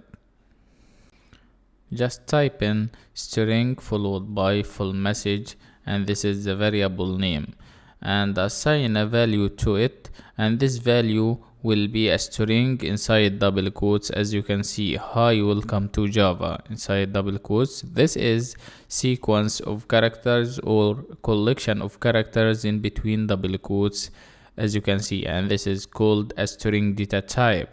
And to create this string variable, just use the string keyword at the beginning of this statement or this string variable. The full message variable is a string variable. Now, if you want to print out the value of the full message variable on the screen, just use the println method from the Java library easily. And don't forget to place semicolon at the end of this statement to avoid getting errors in the Java programming language. Do you want to know how many characters inside this string or this collection of characters? You can do that in the Java programming language by using the length method. It's a built-in method in the Java library, and you can use the length method with this variable called full message to get how many characters inside this full message string variable, or to get the length of this string, to get the length of hi, welcome to Java. As you can see, the length of full message is 19, and simply you can see inside the round braces of the println method we have a string called this length of full message is, followed by the plus sign operator to concatenate or combine this string with the length of the full message variable in this example, and the println method will display the result on the screen through the console window, exactly as you can see here in the console window. The length of full message is 19. The full message variable contains 19 characters. So easy, as you can see. If you want to convert all the letters of the full message string to uppercase, you can use a very useful method in the Java programming language, and it is called toUpperCase method from the Java library also, to make all the characters in uppercase. As you can see, full message dot toUpperCase, and hit the run button. After that, you will notice that all the letters are converted to uppercase letters, as you can see for this full message string, hi, welcome to Java, capital letters. Also, it's possible to change all the letters of the full message string or in any string in the Java programming language to lowercase letters, and you can do this by using the toLowerCase method from the Java library, exactly as you can see, toLowerCase for the full message, and you will get the output in the console window, exactly as you can see, hi, welcome to Java. All the letters of the full message string are small letters. Strings in the Java programming language are zero-based index, so the first character in a string has the index 0. Simply Java counts positions from 0, and you can use the index of method in the Java programming language to get the index number of a character, exactly as in this example here. The index of W from our full message string is 4, as shown here in the console window, and you can change W to any character from the full message variable. If you try to change W to H, you will get 0 in the console window because Java counts positions from 0. The index number for the first character in a string in the Java programming language equals 0. Simply, 0 is the first position in a string, as in this example for the full message. 0 is the first position in this full message string, 1 is the second, 2 is the third, and so on. Also, you can use the index of method in Java to get the index or the position of the first occurrence of a specified word or text in a string And as you can see, we got 4 in this example here. The first occurrence of this specified text or this specified word called welcome in this string called full message equals 4. This is the position or the first occurrence for this word in this string called full message. It's so easy, and you can change it to any text from this string. You can change welcome, for example, to Java. Do you want to combine multiple strings in the Java programming language? You can combine or concatenate strings in Java by using the plus sign operator simply. The plus sign operator can be used between strings to combine or concatenate them. And this is called concatenation or string combination. Now let me show you that. Let's create two string variables, and then we're gonna combine or concatenate the two values by using the plus sign operator. This is the first variable and the second variable called second message, and assign a value to it. Now we have two strings and we need to combine them by using the plus sign operator. You can type first message plus second message inside the round braces of the println method, for example, and you will get hello and welcome to the Java programming language. You will get this full message. Typing system.out.println, and inside the round braces type first message plus some space here to add space between the first message and the second message, and hit the run button, and you will get the output in the console window exactly as you can see. Hello and welcome to the Java programming language.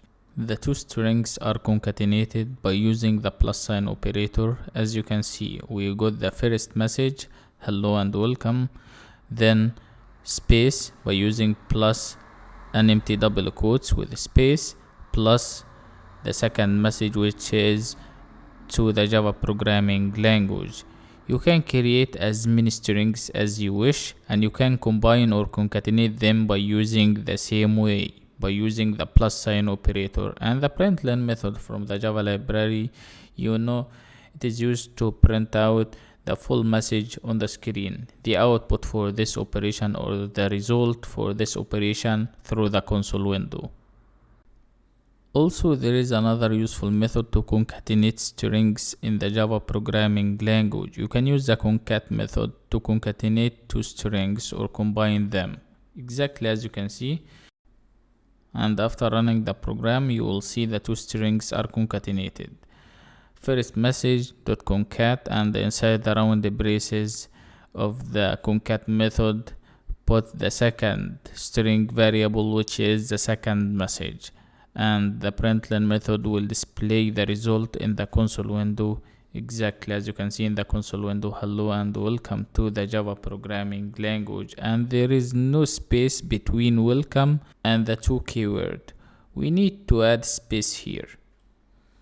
At the end of the first message, add space, then remove it from here, run the program again, and you will get the output without any errors. As you can see, hello and welcome to the Java programming language for the plus sign operator, and for the concat method we got the same previous result, hello and welcome to the Java programming language.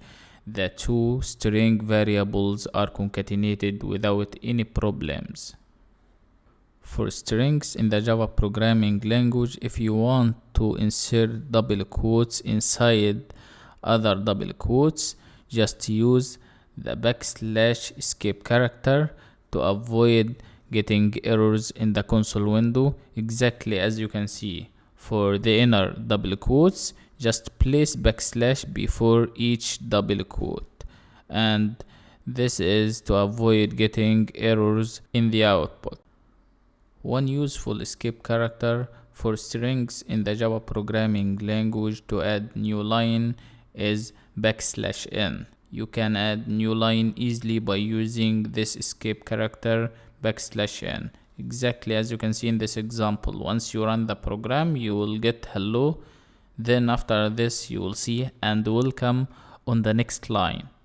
Let's run this program to show this output. Once you execute this program, you will see this output in the console window, exactly as you can see. Hello and welcome to the Java programming language. You can see hello on a single line, then and welcome to the Java programming language on the next line. This is due to using the \n escape character in the Java programming language. I hope you enjoyed this lesson. Thank you so much for watching. See you again next lesson. Hello and welcome to this lesson about the conditional statements in the Java programming language. You can use conditional statements to make decisions based on conditions or test expressions, and if this condition is true, the program will execute the full body of the conditional if statement, and if this condition is false, the program will skip it and execute the true condition after that. And there are two types of conditional statements in the Java programming language. The first type is called the conditional if statement. And you can create conditional if statement by using the if keyword, else if keyword, and the else block or the else statement after that. If the true condition of the conditional if statement is true, the program will execute it. If it's false, the program will skip it and will go for the condition of the else if statement. And if the condition of the else if statement is true, the program will execute it. And if it is false, the program will skip it and will execute the else if statement if all the previous conditions are false. That's it. The second type of the conditional statements in the Java programming language is called the switch statement or the switch case statement. And you can use this statement to select one of many code blocks to be executed. In the switch case statement, the program will execute the true case or the matched case based on the expression or that matches the expression of the switch statement. And also, if all the previous cases are false, the program will execute the default case at the end of the switch case statement. Let's see the syntax of the conditional if statement and the switch case statement. Here is the syntax of the conditional if statement. You can see by using the if keyword, you can create conditional if statement followed by condition or test expression. If this condition is true, the program will execute all the code from inside the conditional if statement block. And if this condition is false, the program will execute another condition for the else if statement after that. And also in this case, if the condition of the else if statement is false, the program will skip the body of the else if statement and will execute the else block. And you can see the else statement with no condition or test expression. The program will execute the else block if all the previous conditions are false.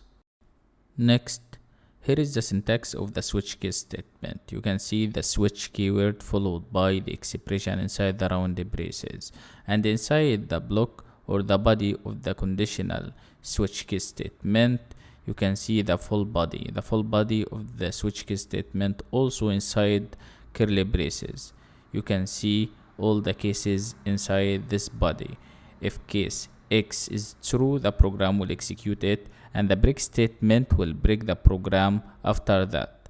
But if case X is false, the program will skip it and the program will go to case Y. If this is the true case, the program will execute it. And the break statement also will break the program after executing this case, this true or matched case. But if it's false, the program will skip it and execute the default case if all the previous cases are false. That's all about it. I hope you enjoyed this lesson. Thank you so much for watching. See you again next lesson.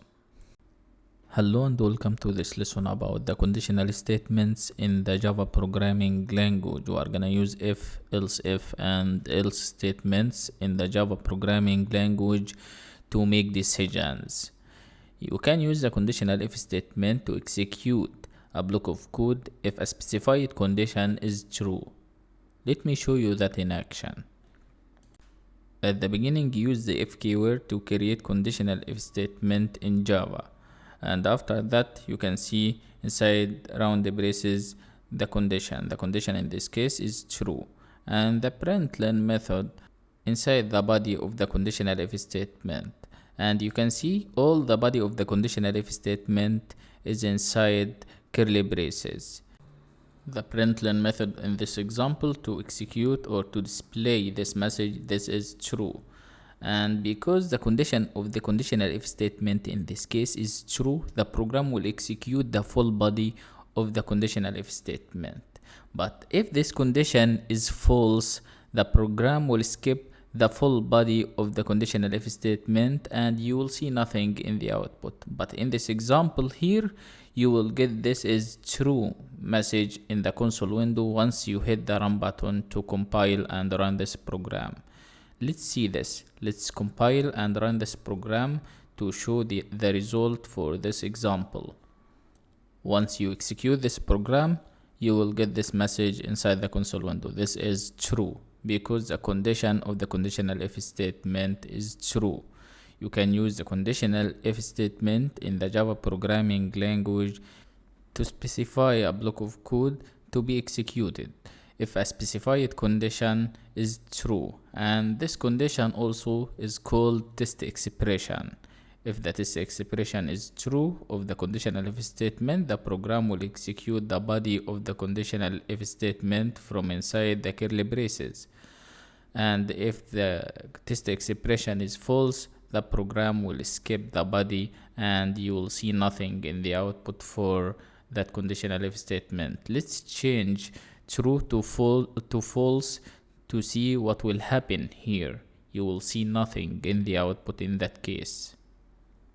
Replace true with false and run the program again, and as you can see, we got nothing in the output because the condition of the conditional if statement in this case is false. So the program will not execute anything related to this conditional if statement, and you will see nothing in the console window exactly as you can see.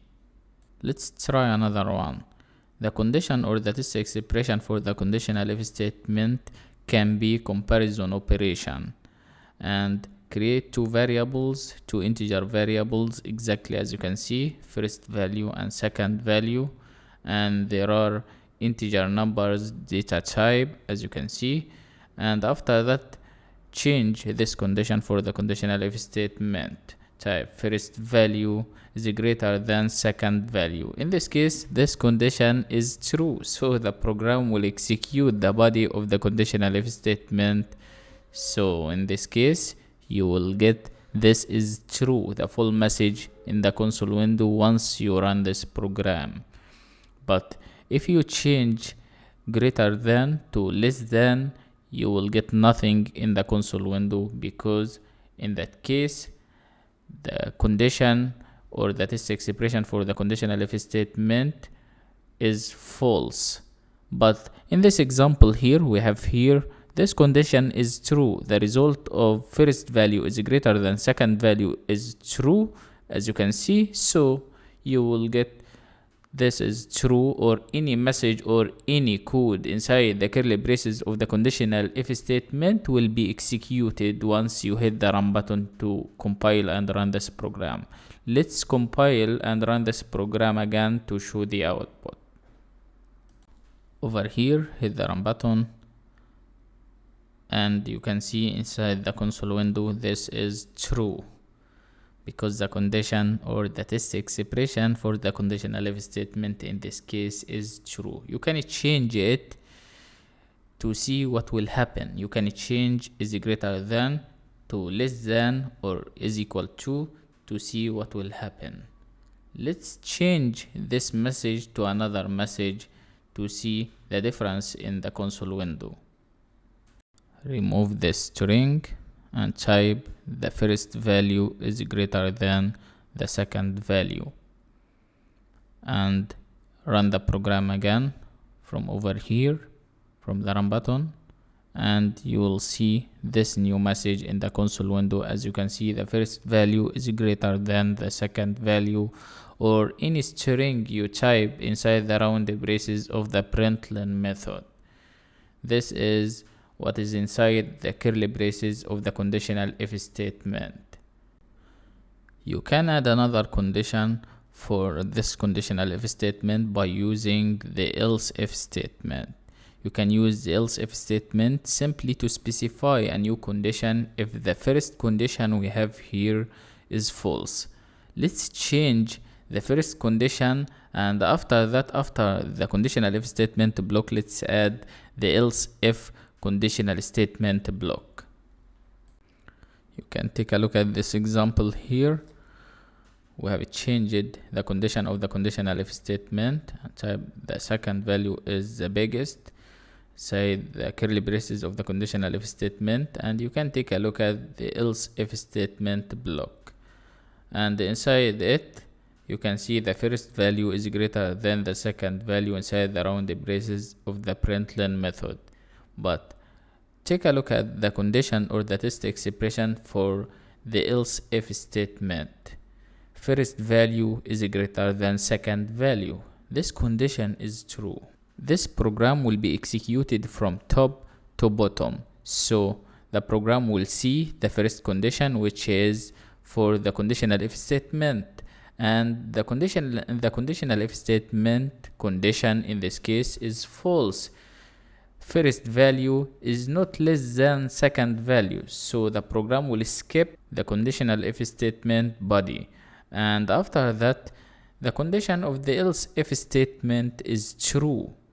So the program will execute it, and you will see the result for the else if statement block in the console window once you hit the run button from over here.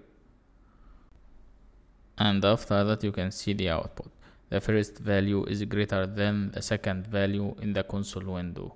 What is inside the else if statement is executed, as you can see, because all the previous conditions are false, but the condition of the else if statement is true, so it is executed without any complication. Now it's time to use the conditional else statement in the Java programming language, and you can use it to specify a block of code also to be executed if the same condition is false. If all the previous conditions are false, the program will execute the body of the conditional else statement, and the else statement has no condition or test expression. Change 26 to 30 and run the program again, and you will see nothing in the console window because now all the conditions are false. So let's add after that the else statement block to execute it, because all the previous conditions are false in this case, and you can see the else statement has no condition, and the body of the conditional else statement is inside curly braces as in the else if statement and the conditional if statement also. The first value equals the second value.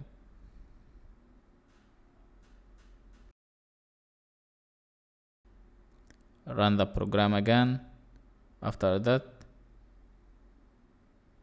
and you will get the output in the console window, which is the message the first value equals the second value for the else statement block.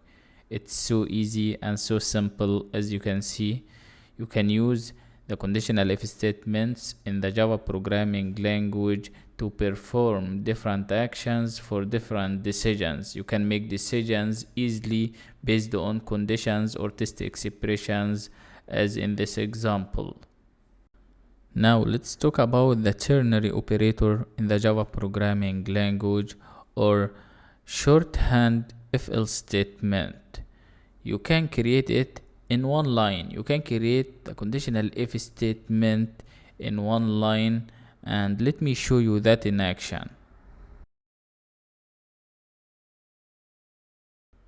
We have a simple example here. You can see string testing result equals first value is less than second value question mark, and the expression true, first second value is the biggest, then colon, then the expression false, first value is the biggest, as you can see. If the condition of the conditional if statement in this case is true, the program will execute second value is the biggest. And if the condition of the conditional if statement in this case is false, the program will execute first value is the biggest, and you will see this message in the console window in that case. And you can see the condition in this example inside the round braces is false. First value is not less than second value. 30 is not less than 27. So the program will give you the second message, which is first value is the biggest in the console window once you hit the run button to compile and run this program. But to show the output, you need to use the println method after this for the testing result variable to show the result for this operation from inside the testing result variable. Use the println method, type system.out.println, then the variable name, hit the run button, and you will get this output in the console window. First value is the biggest, because the condition for the conditional if statement in this case is false. And you can change it to see what will be happening in the output. Change less than to greater than, and after this hit the run button again to show the difference in the output.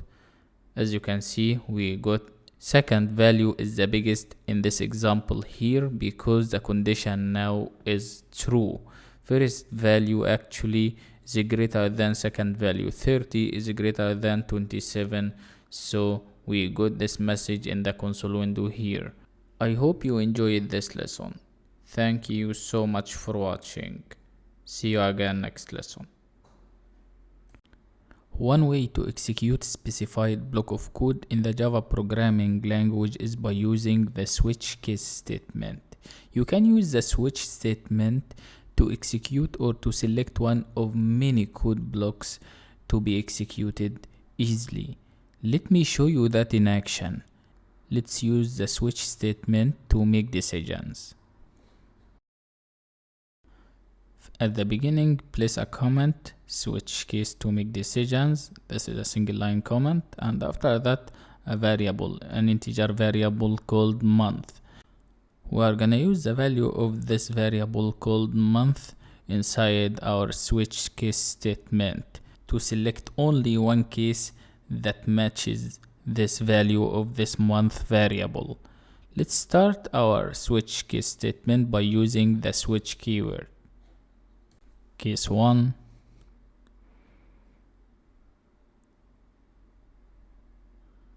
then case 2 after this,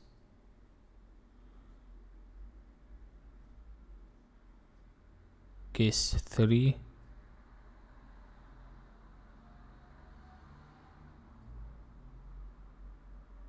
and case 4. Let's take a look at this example here. You can see we have started the switch case statement in this case by using the switch keyword, followed by condition inside the round braces, and based on the expression from inside the round braces of the switch case statement, the program will execute the specified case that matches this value or this expression. You can see month inside the round braces of the switch case statement, and the body of the switch statement is inside curly braces. We have 4 cases here. You know the value of month in this case equals 3 based on our variable. So the program will skip case 1. The program ignores this case 1 because the value of month equals 3, not 1. And for case 2, the program will ignore it also, will skip case 2. And after that, you can see case 3. The program will execute this case 3 because the value of month equals 3, and the value after the case keyword, as you can see, equals 3. So the program will execute this case. So you will see the third month string data type, or this text inside the console window once you compile and run this program. And you can see the break keyword here. After executing the body of case 3, the program will use the break keyword in this example here to break out the switch case statement. This break statement can save a lot of execution time because it ignores the execution of all the rest of the code in the switch block. The program will ignore all the cases after this matched case. Click the run button over here and you will see the output in the console window exactly as you can see. The third month, we got the string by using the println method from inside the case 3 area. If there are no cases inside the switch case statement that match the value of month, for example, if the value of month is equal to 5 and you will see 5 is not inside the switch case statement, there is no case 5 here. In this case, you can use the default statement to execute it if all the previous conditions are false. The default statement simply is used as the last statement in a switch block. And also notice that the default statement doesn't need a break statement at the end of it. You can use the break statement for this example to execute it if all the previous conditions are false. But let's change the value of month from 3 to 5 first. The default statement, and inside it use the println statement to display a string, type out of range or something else. Now you can execute this program. Hit the run button and you will get the output for this program, which is the default statement because all the previous cases are false in this example. The value of month equals 5. Case 1 doesn't match this. Case 2 doesn't match this value. Case 3 doesn't match this value, and the same thing for case 4. So the program will execute the default case to display what is inside it, to execute all the code from inside the clause of the default case. Hit the run button again and you will get the output, in this case out of range or something else. The default case in this example is executed successfully.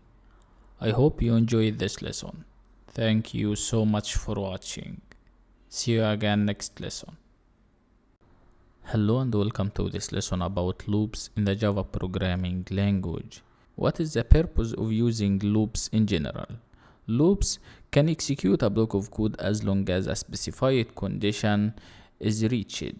Also, you can use loops to repeat a block of code for many times. One useful feature of using loops in the Java programming language is if you have sequence or collection of elements, you can use loops to iterate over this sequence or this collection. You can use loops to display the collection values one by one. Loops are very useful and handy because they will make your code readable, save your precious time, reduce errors, and many other useful features. And there are 3 types of loops in the Java programming language. The first type is the while loop. The second type is the do while loop. And the third type is the for loop. Let's see the syntax of these types. First, the syntax of the while loop. The while loop is used to loop through a block of code or repeat a block of code as long as a specified condition is true. You can see you can start the while loop by using the while keyword followed by condition or test expression inside round braces, and the program will execute the full body from inside curly braces of the while loop as long as the condition of this while loop is true. Next, the syntax of the do while loop.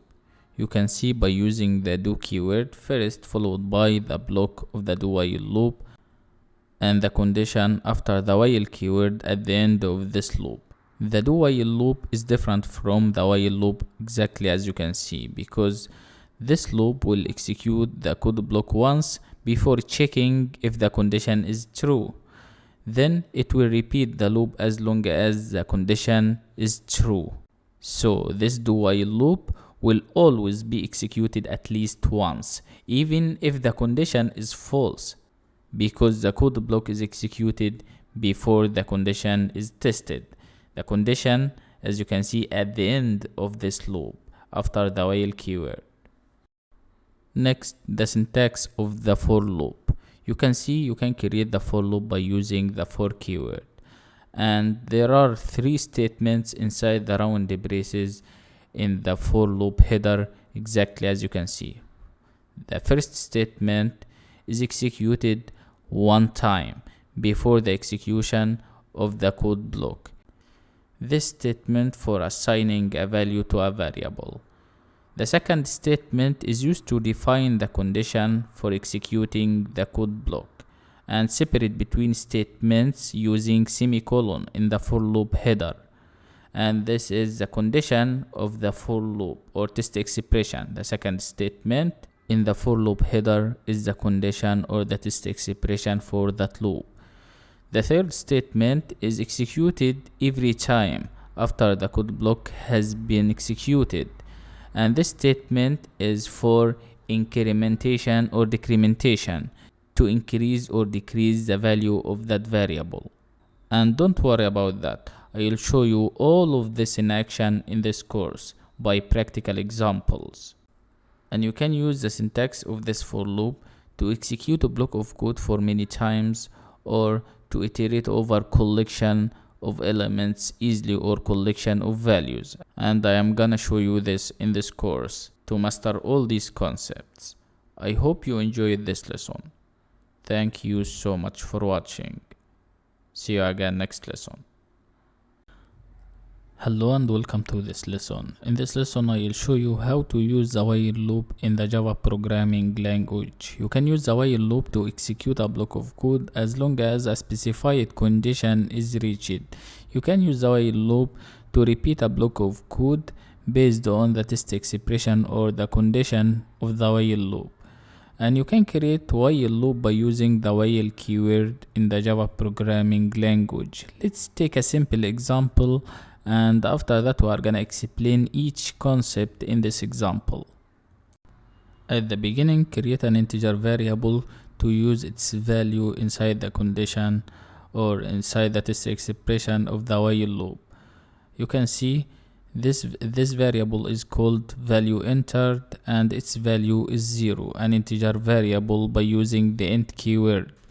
Declare and define it on the same line, or you can declare it on a line and define it on another line without any complication, and semicolon at the end of this statement. Now let's create our while loop by using the while keyword.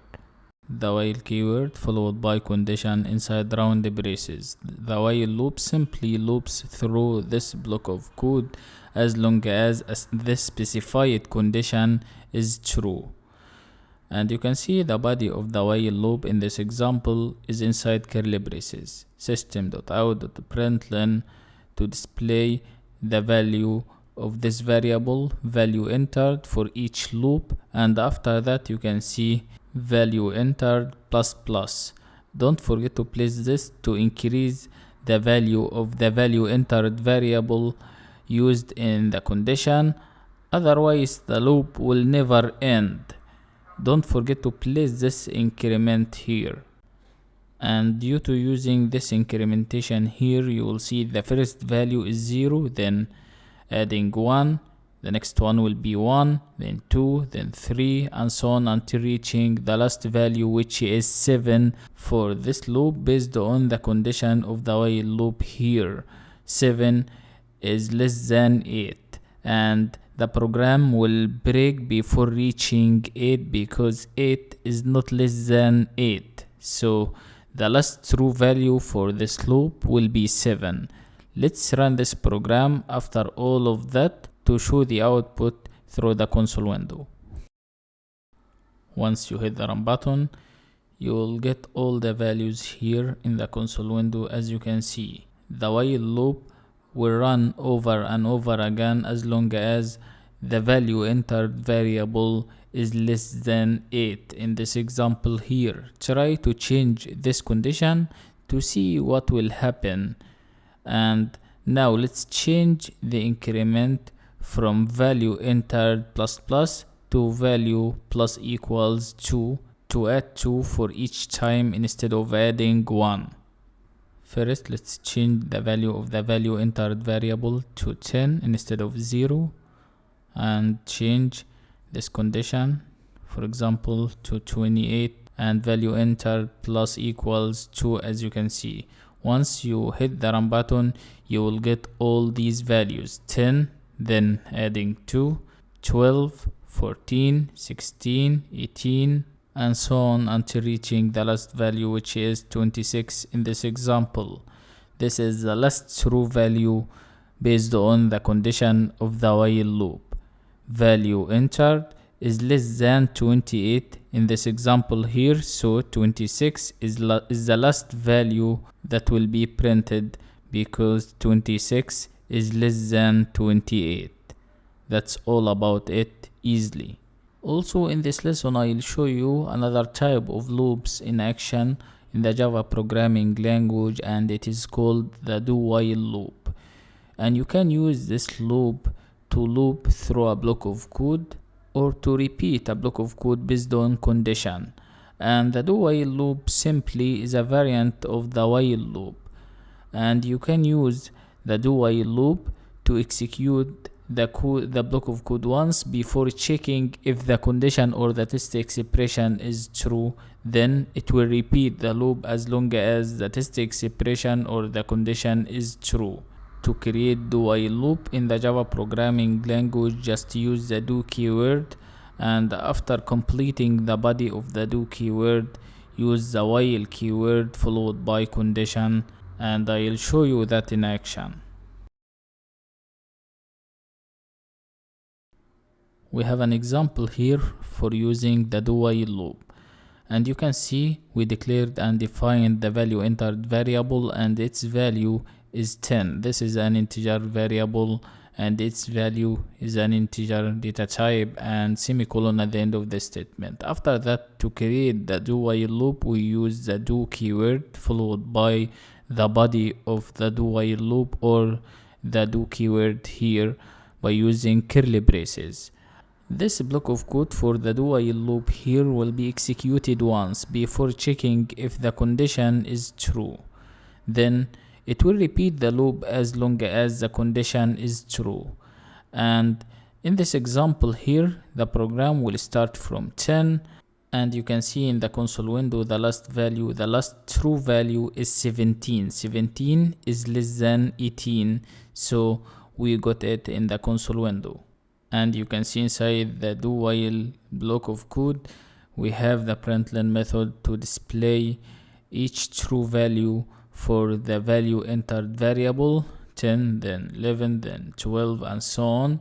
And after that, you will see increment. Don't forget to place or to increase this variable used in the condition of the do-while loop, otherwise the loop will never end. And you can change this increment to increase the value entered variable by 2 instead of 1 if you wish. And notice that the do-while loop will always be executed at least once, even if the condition is false, because the code block is executed in this example for the do-while loop before the condition is tested. You can notice that the condition after the while keyword after the do block. Okay, let's increase the value by 2 and also change the condition. Run the program again and you will see the difference in the output. We got 10, then 12, and so on until reaching the last value, which is 26. 26 is less than 28 in this example here. This is the last true value. I hope you enjoyed this lesson. Thank you so much for watching. See you again next lesson. Hello and welcome to this lesson about the for loop in the Java programming language. You can use the for loop to loop through a block of code, and also you can use it to iterate over sequence of items. Let's get started to see how to use the for loop in the Java programming language in action. Use the for keyword to create for loop in the Java programming language, followed by round braces, and inside the round braces of the for loop header, place 3 statements and separate between them using semicolon. The first statement is executed one time before the execution of the code block, and it is a variable, as you can see, int value entered equals 0. This is the variable that we are gonna use for this for loop. And after this, the second statement to define the condition for executing the code block. It's our condition here, or test expression, value entered is less than 7. And the third statement in this case is the increment, or to increase the variable by 1 in this example here, or you can increase it by 2, by 3, or any number you wish. And Java recognizes the body of the for loop by using curly braces also. Inside the body of the for loop, use the println method to display the value of the value entered variable for each loop. It will display 0, 1, 2, 3 until reaching the last value, which will be 6 for this example. Number 6 is the last true value in this loop here, based on the test expression value entered is less than 7. And for the third statement, value entered plus plus, this will be executed every time after the code block has been executed. Now it's time to execute this program by using the run button. You will get this output in the console window, 0, 1, 2, 3, 4, 5, and the last value is the number 6, as you can see, based on the condition for this for loop. It's so easy and so simple, as you can see. Let's change this condition, and also let's increase the value of the value entered variable by 2 instead of 1. Once you run the program, you will see the difference in the output. We got 0, then 2, 4, 6, 8, until reaching the last value, which is 16 in this example here. Let's try to change this condition again. Let's change less than to less than or equal to. In this case, 18 will be included in the output, exactly as you can see here, because this is the last true condition, or the last true value. 18 is equal to 18. Based on this condition, this is true.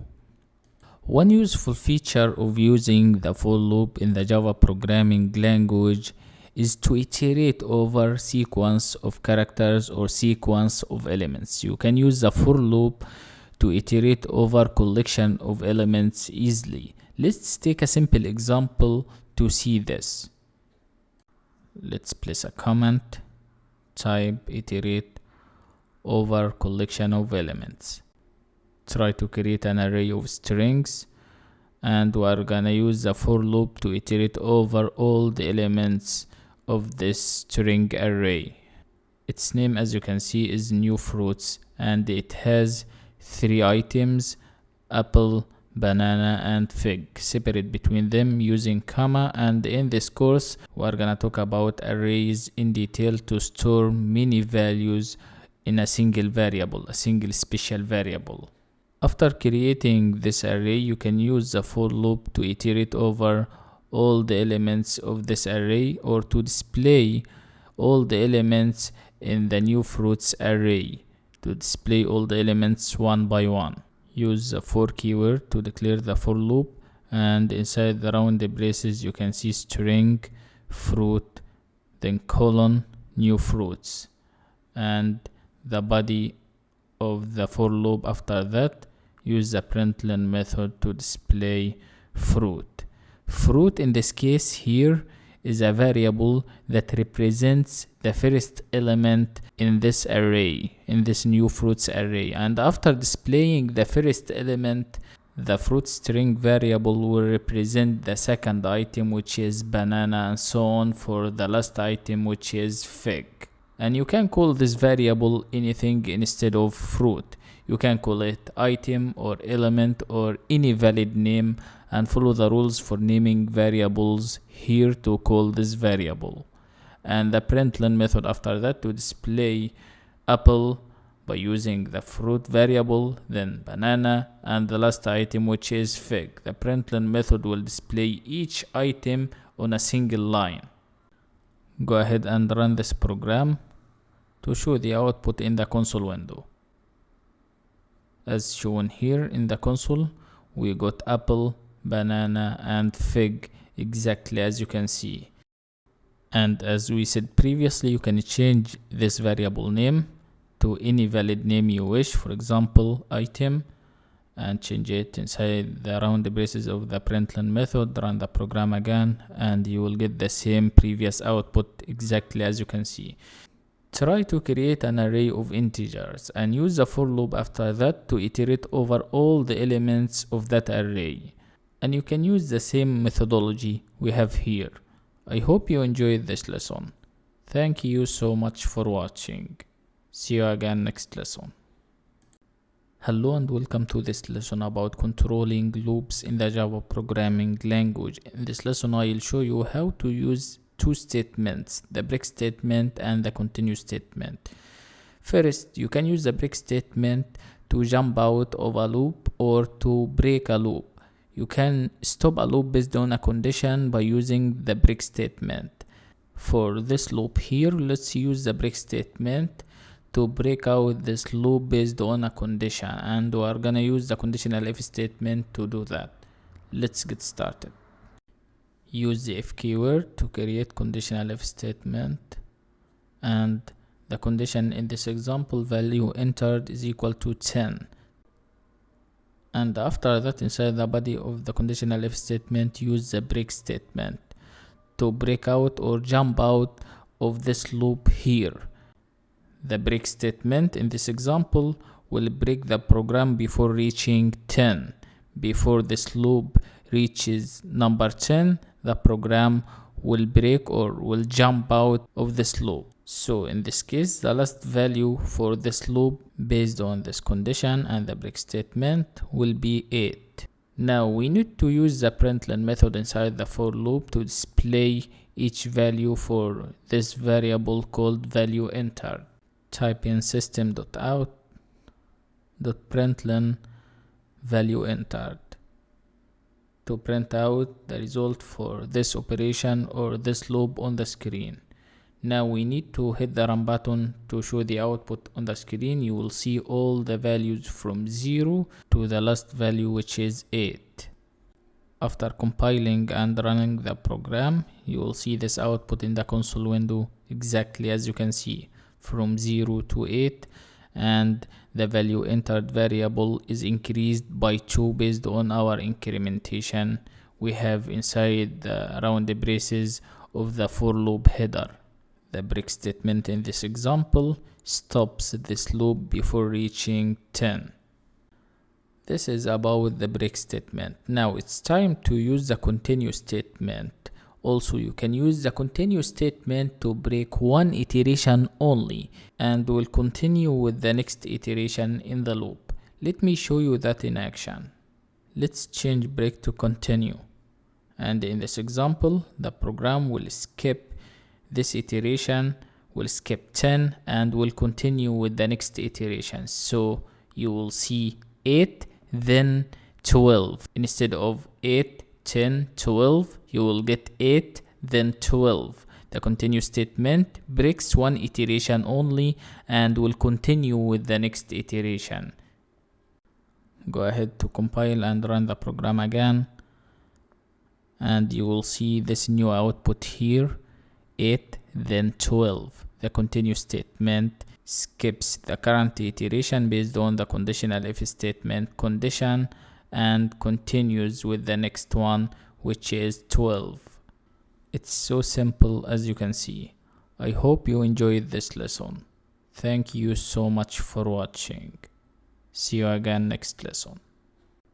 Hello and welcome to this lesson about arrays in the Java programming language. You can use arrays to store multiple values in a single special variable instead of declaring separate variables for each value. So if you have many values of the same type, you can store them in a single special variable by using array. If you want to declare an array in the Java programming language, use square brackets after the array type. And after that, store all the items inside curly braces and separate between them using comma. For instance, if you want to create an array of strings, you can do that exactly as you can see by using the string keyword followed by square braces. The type comes first, followed by square braces, followed by the name of that array, and follow the rules for naming variables to call that array or to name that array. It is called fruits. It is a special variable. You can see this array has two values, banana and fig, and separate between them using comma. All these values are strings. All these values of the same type, and don't forget to place semicolon at the end of this statement. You can see all the items inside curly braces. Single equal sign also to assign these values to this special variable called fruits. And by using the same way, you can create an array of cars and place all the car names inside curly braces and separate between them using comma, exactly as in this example here. Here is another example to clarify the concepts. This is an array of integers. It is called new nums, and you can call it numbers or any valid name you wish. You can see by using the int keyword because this is an array of integer numbers without decimal points. And after this int keyword to store integers, we have square braces because we want to declare an array of integer numbers, followed by the array name and single equal sign to assign this array or these values to this special variable called new nums. 1, 2, 3. Separate between them using comma and put all the items inside curly braces and semicolon at the end of this statement. I hope you enjoyed this lesson. Thank you so much for watching. See you again next lesson. Hello and welcome to this lesson about arrays in the Java programming language. In this lesson, I will show you how to use arrays in Java in action. Arrays simply are used to store many values in a single special variable instead of declaring separate variables for each value. That's it simply. And to declare an array in the Java programming language, just use the variable type followed by square brackets and after that the name of the array. Let's take some examples about arrays in the Java programming language and performing some useful operations on those arrays. The type of this array is string followed by square braces refers to this array and its name is players. And assign all the values inside curly braces for this array, Ronaldo, Messi and Salah. All that inside curly braces exactly as you can see. Array of strings, 3 items here inside this player's array. And if you want to access any item from these items inside this array, you can use the index numbers and separate between items using comma as in this example here. Ronaldo, then comma, Messi, comma, and the last item which is Salah, and semicolon at the end of this statement. And to name this array, follow the rules for naming variables in the Java programming language. If you want to declare an array in the Java programming language to hold an array items, you can use this formula or this syntax from here. The type of this array followed by square braces, followed by the name of that array and single equal sign to assign all the values to this array and in all the items of that array inside curly braces. Let's try another one, an array of integers, for example, int followed by square braces followed by the array name, in this case is called numbers, and put all the values of that array inside curly braces. All the values in this case are integer numbers, 7, 30, and 11. All that inside the curly braces, and separate between them using commas and semicolon at the end of this statement. Well, after creating an array, if you want to access any element from that array, you can access an array element easily by referring to the index number. Arrays in the Java programming language are zero-based index, so the index number for the first element is 0, the second element is 1, and so on. Let's place a comment here, type accessing array values. And after that, let's access the first item or the first value from the player's string array. You can do this by using the array name followed by square braces and place 0 inside those square braces, exactly as you can see here. The first element position in an array is 0. The position of the second element is 1. The position of the third element is 2, and so on. So if you want to access the first element, use the index number 0, as in this example here, and the println method to print out the output on the screen through the console window once you compile and run this program. But before running this program, let's access the second element and the third element also from the same array. As you can see in the console window, we have Ronaldo, Messi, and Salah.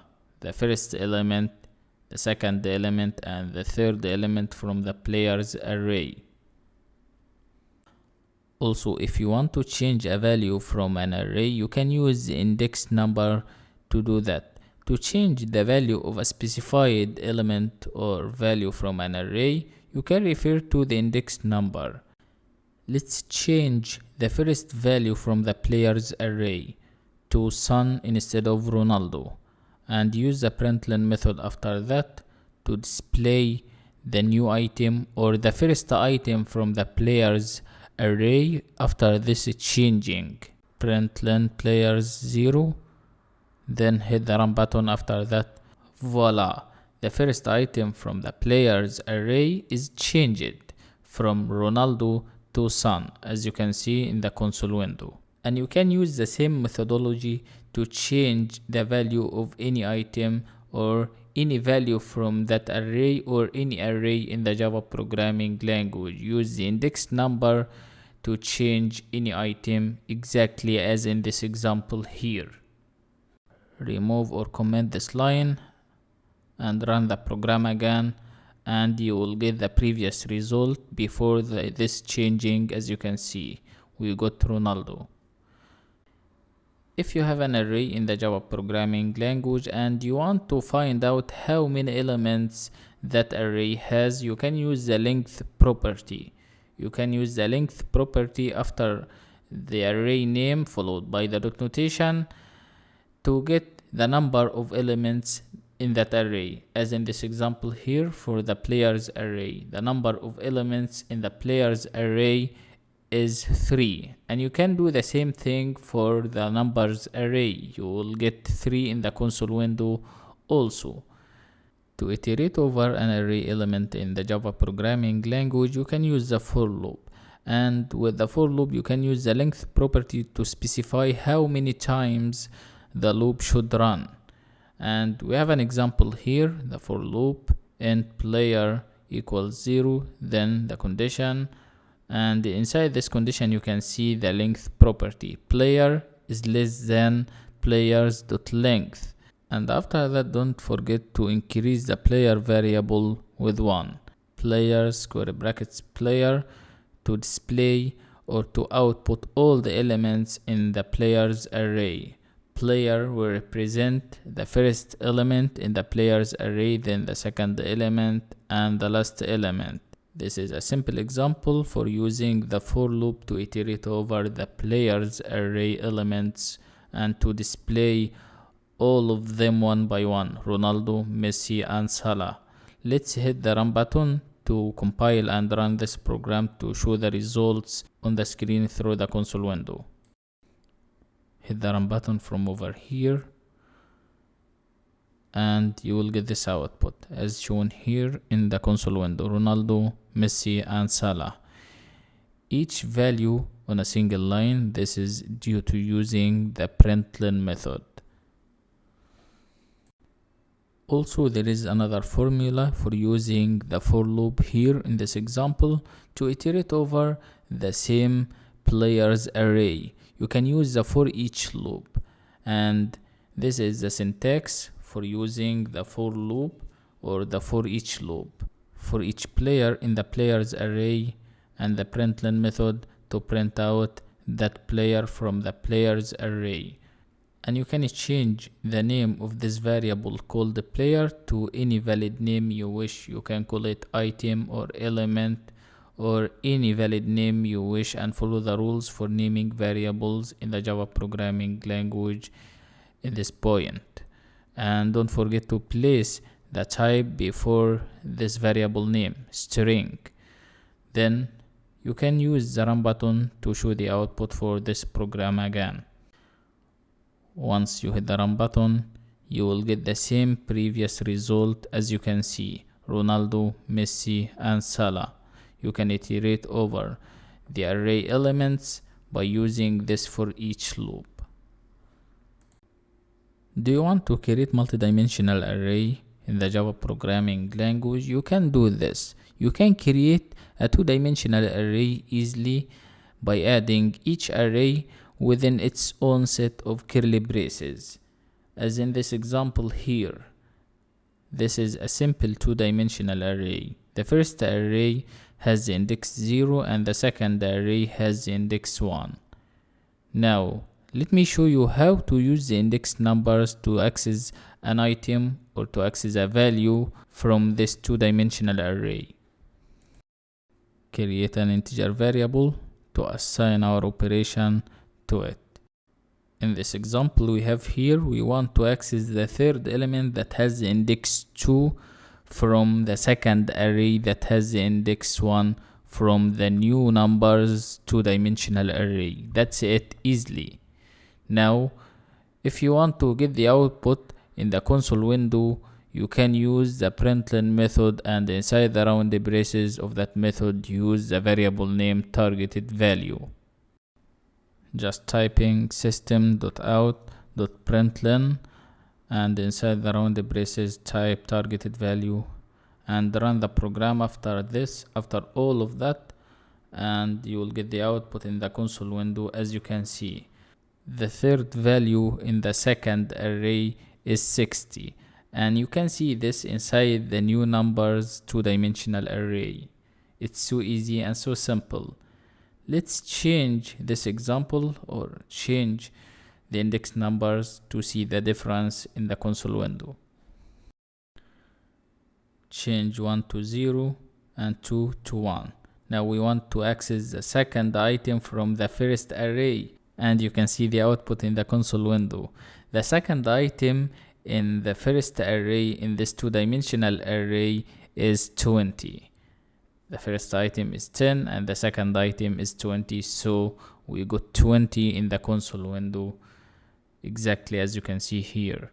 I hope you enjoyed this lesson. Thank you so much for watching. See you again next lesson.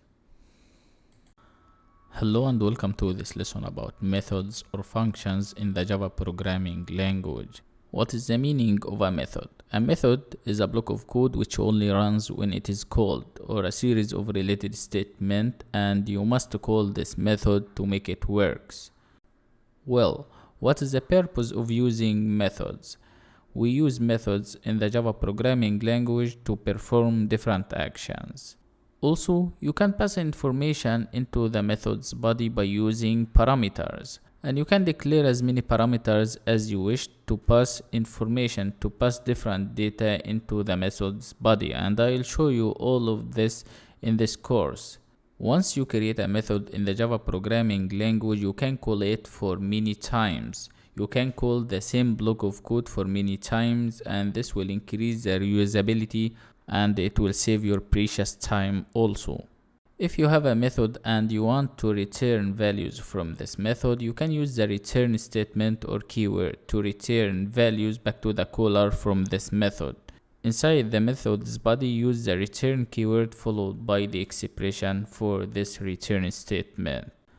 Java recognizes the body of a method by using curly braces, and any code related to this method will be inside those curly braces.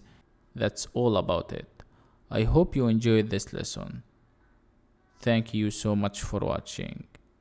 See you again next lesson. Hello and welcome to this practical lesson about methods in the Java programming language. A method is a block of code which only runs when it is called. Or you can say that a method is a series of related statements to perform certain actions. In general, you can use methods or functions to reuse your code, and you can define this function or this method once and use it many times, and I will show you that in action in this lesson. Let's get started. Let's create a method called newGreeting in the Java programming language, and this method must be declared within a class. It is defined with the name of the method followed by round braces, exactly as you can see here in this example. Static void followed by the variable name or followed by the function name in this case, and follow the rules for naming variables to give this function or this method a meaningful name. And in this example, as you can see, the Java programming language recognizes the body of the newGreeting method by using curly braces. And once you call this method or this function, the program will execute every line of code from inside this method called newGreeting. Okay, what is the meaning of the static keyword here in the function or in the method header? The static keyword means that this method belongs to the main class and not an object of the main class we have here. And you can see the void keyword after the static keyword. The void keyword means that this newGreeting method doesn't have a return value. This method called newGreeting doesn't have a return statement to return a value back to the caller. And after the function or the method name, you can see round braces or parentheses. You can pass information or data into the method body by using parameters, and you can place variables or parameters inside the round braces of this function in the function header or in the method header. And I will show you that later in this lesson. Now let's see what is inside the curly braces of the newGreeting method. You can see the println method to display or to print out a message on the screen once you call the newGreeting method. If you try to call the newGreeting method once, you will get hello and welcome to methods message on the screen through the console window, and you can call it as many as you wish without any complication. Let's see this in action. Inside the body of the main method, let's call the newGreeting method after creating it. And once you call it, you can run this program to show the output on the screen. You will get the message hello and welcome to methods message on the screen from inside the newGreeting method without any problem. Over here, hit the run button and you will get this output exactly as you can see. The newGreeting method in this example here is used to print out this text on the screen through the console window or to perform this action when it is called. You can call it also as many as you wish inside the body of the main method. Let me show you that also. Let's call the newGreeting method with its name followed by round braces for 3 times and run the program again, and you will see this output exactly as you can see in the console window. The hello and welcome to methods message, as you can see, for 3 times, and you can call it as many as you wish as we said before. Now it's time to show you how to pass information into the function or into the method body by using parameters or variables inside the method called newGreeting method. Let me show you that. Let's create a parameter inside the round braces of the method header, and it is called name. type in hello and welcome to plus name and type name here, and call the new greeting method once with a value. This value is Java. This value is called argument. The argument of the name parameter in this case is Java. And make sure to place the parameter type before its name to avoid getting errors, because this is a string variable. So use the string keyword in the function header before the variable name, which is name. In this case we have the name parameter, and once you call this method called new greeting method with a value like Java in this example here, the program will give you in the output through the console window hello and welcome to plus the value of the name variable or the name parameter, which is Java in this case. For this calling, the value Java will be passed into the function or into the method body. Now hit the run button over here to compile and run this program to show the output. For this program, simply you will get hello and welcome to Java exactly as you can see in the console window. And you can call the new greeting method for many times with different values for the name parameter. After this calling, try by yourself to call the new greeting method again with different value. For example, Python or C# as a value of the name parameter, and see the difference in the output after compiling and running the program. Also, you can use as many parameters as you wish for this method or any method in the Java programming language. You can have as many parameters as you like in the function or in the method header. As you can see, we have another parameter here called num entered, and in this case it is an integer variable, and we want to pass data into the method body, into the new greeting method body in this case. And in the method calling, as you can see, we place a value for the num entered variable, which is an integer variable 2022. As you can see, simply don't forget to place the int keyword before the variable name, because this is an integer variable or an integer parameter. So in this case, once you compile and run this program, you will get in the output through the console window hello and welcome to plus the value of the name parameter, which is Java for this calling, plus the n string plus the value of the num entered variable or parameter, which is 2022. Now let's run this program to show the output. Hit the run button and you can see the output in the console window hello and welcome to plus the value of the name parameter, which is Java for this calling, then n, then the value of the num entered integer variable, which is 2022 in this example here. Simply you can add as many parameters as you wish for different data types to pass different data types inside the body of a method in the Java programming language, and you can call this method for many times with different values for the parameters. Also for this example, let's call the new greeting method for 3 times with different values for the name parameter and the num entered parameter also, exactly as you can see here. And after running this program, you can see hello and welcome to Java 101 in 2022 for the first calling, hello and welcome to Java 102 in 2023 for the second calling, and hello and welcome to Java 103 in 2024.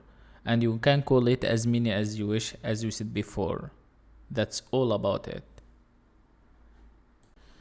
Now it's time to talk about returning values in the Java programming language. You can return a value back to the caller from a function or a method in the Java programming language by using the return keyword or statement. However, in this case, you cannot use the void keyword because this new method has a return value, and you can see in this example here for our multiply method. use a primitive data type in this case instead of using the void keyword. In this example, after the static keyword, you can see this primitive data type called int. This method will return an integer value. The multiply method in this example here has two parameters, x and y, and the two parameters are integers, so we use int before x and int before y. And inside the curly braces of this method, or inside the body of the multiply method, you can see the return statement or the return keyword, and its expression is x multiplied by y, and this is the returning value. Now let's call the multiply method inside the main method with values for x and y to return a value from this function or this method back to the caller. Let's use the println method, type system.out.println and place the multiply method, the calling of the multiply method inside the round braces to print out the result of this calling, 5 for x and 7 for y. And once you hit the run button, you will get the output in the console window. You will get the returning value back to the caller from the multiply method, which is x multiplied by y. 5 multiplied by 7 equals 35. Go ahead and click the run button and you will get 35 exactly as you can see. The returning value from the multiply method equals 35 based on the expression of the return statement, x multiplied by y. And you can call the multiply method for many times with different values for x and y. Let's call the multiply method one more time with different values, for example 8 and 9. Run the program again and you will get the new output exactly as you can see. For the first calling we got 35, and for the second calling based on the new values we got 72 because of multiplying 8 by 9 for the second calling. If you want to make your code readable and easy to maintain, for this example try to store the result of this calling in a variable. Let me show you that. This is for best practicing. Create a variable, an integer variable called result, and assign the calling of the multiply method to it. Store the calling of the multiply method inside the result variable, and you can print out the result variable after that to get the output of this calling. And then run the program and you will get 35 in the console window as an output exactly as you can see. 5 is the value of the x variable or the x parameter, and 7 is the value of the y parameter. This is for best practicing. That's all about it. I hope you enjoyed this lesson. Thank you so much for watching. See you again next lesson. Hello and welcome to this lesson about object-oriented programming. Java is an object-oriented programming language. Everything in the Java programming language is associated with classes and objects, and there are some benefits of using object-oriented programming. This will make your code faster and easy to execute, and it provides a clear structure for the programs. Also, it will help to keep the Java code dry. Dry refers to don't repeat yourself, and this will make the code easier to maintain, modify, and debug. Also, by applying the object-oriented programming concepts, that will increase the reusability of our code. Now, let's see what is the meaning of class. Class is a blueprint for creating objects, or the main template for creating objects. Or you can say it's the constructor of creating objects. You can create one class and you can create as many objects as you wish based on that class. If you need to create many instances based on the same class, you can do that. A variable inside a class in the object-oriented concepts is called an attribute. Attribute is a variable, a normal variable within a class. So if you want to declare an attribute inside a class, use the variable type followed by its name and follow the rules for naming variables also, and use single equal sign to assign a value to it and semicolon at the end of that statement, or you can assign a value to that attribute after the declaration line. Also, within a class you can create methods. A method is a normal function to perform different actions, and you can create a method inside a class and you can call it as many as you wish. You can create a method in a class to print out a message on the screen or to do any certain action, and you can call it as many as you need after that. That's all about it. I hope you enjoyed this lesson. Thank you so much for watching. Hello and welcome to this practical lesson about creating classes in the Java programming language. Java is an object-oriented programming language. And in this lesson, I will show you the two main aspects of object-oriented programming, which is classes and objects. And the definition of a class in general in the object-oriented programming concepts is the main template or the main constructor for creating objects. A class is like blueprint for creating objects. You can create one template or one class and you can create as many objects or as many instances as you wish based on the same class. Let's see all of that in action. And as you can see, we have a simple example here. We have a class called main. You can create a class in the Java programming language by using the keyword class. And a class should always start with an uppercase first letter, as in the main class we have here. And you can see before the class keyword we have the access modifier for that class, which is public. And this public keyword at the beginning of the class header means that this class is accessible by any other class in the same package we have here. Let's create an attribute inside the main class we have here. The value entered variable is an integer variable, exactly as you can see, and it is called an attribute. Simply, a variable inside a class is called an attribute, and the value entered attribute value is 10, as in this example here, and don't forget to place semicolon at the end of this statement. Let's create an object based on the main class, and you can create it by using the class name followed by the name of the object, and the value in this case is the new keyword followed by the name of this class followed by empty parentheses, exactly as you can see here. Well, now we have an object based on the main class, and this object called new obj, and follow the rules for naming variables to call this object.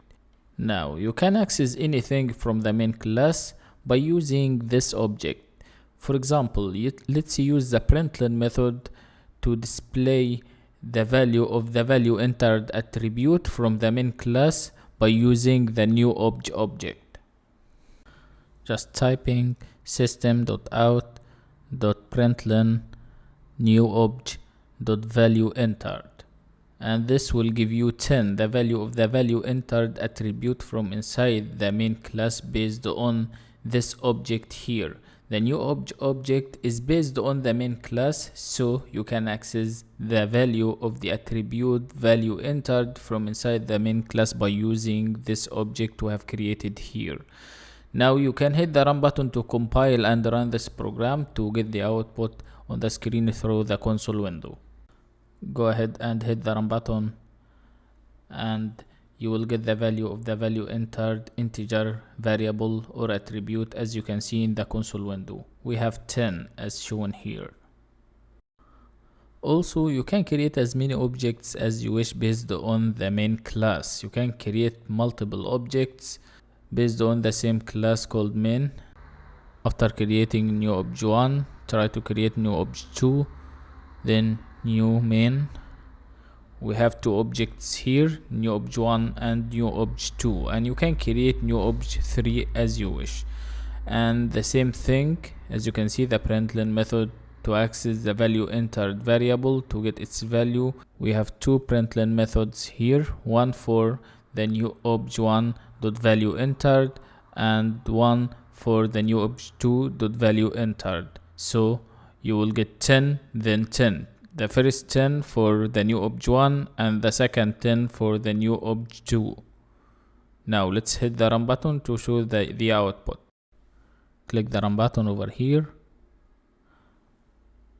As shown here in the console, we have 10 for the first object and another 10 for the second object called new obj2.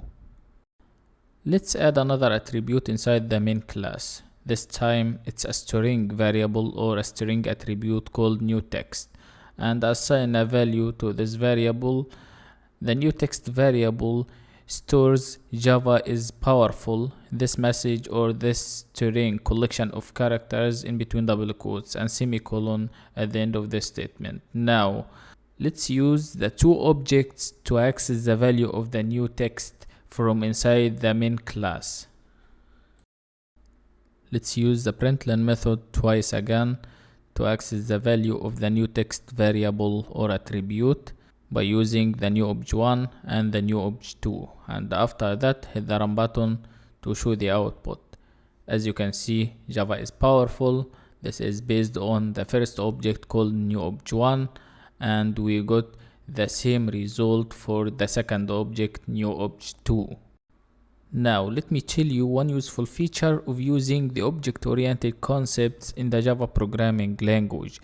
Instead of using a single class for everything, you can create multiple classes. You can also create an object of a class and access it in another class easily without any complication. So let's create another class in the same package. In the source container, let's create a new Java class file, and we're gonna call it new demo. Voila, this is the new demo class. Let's cut all the objects from inside the main class and place it inside another class. We're gonna place it inside the new demo class we have created. You can see in the main class we have the attributes only, and inside the new demo class, exactly as you can see, we have the objects and their use.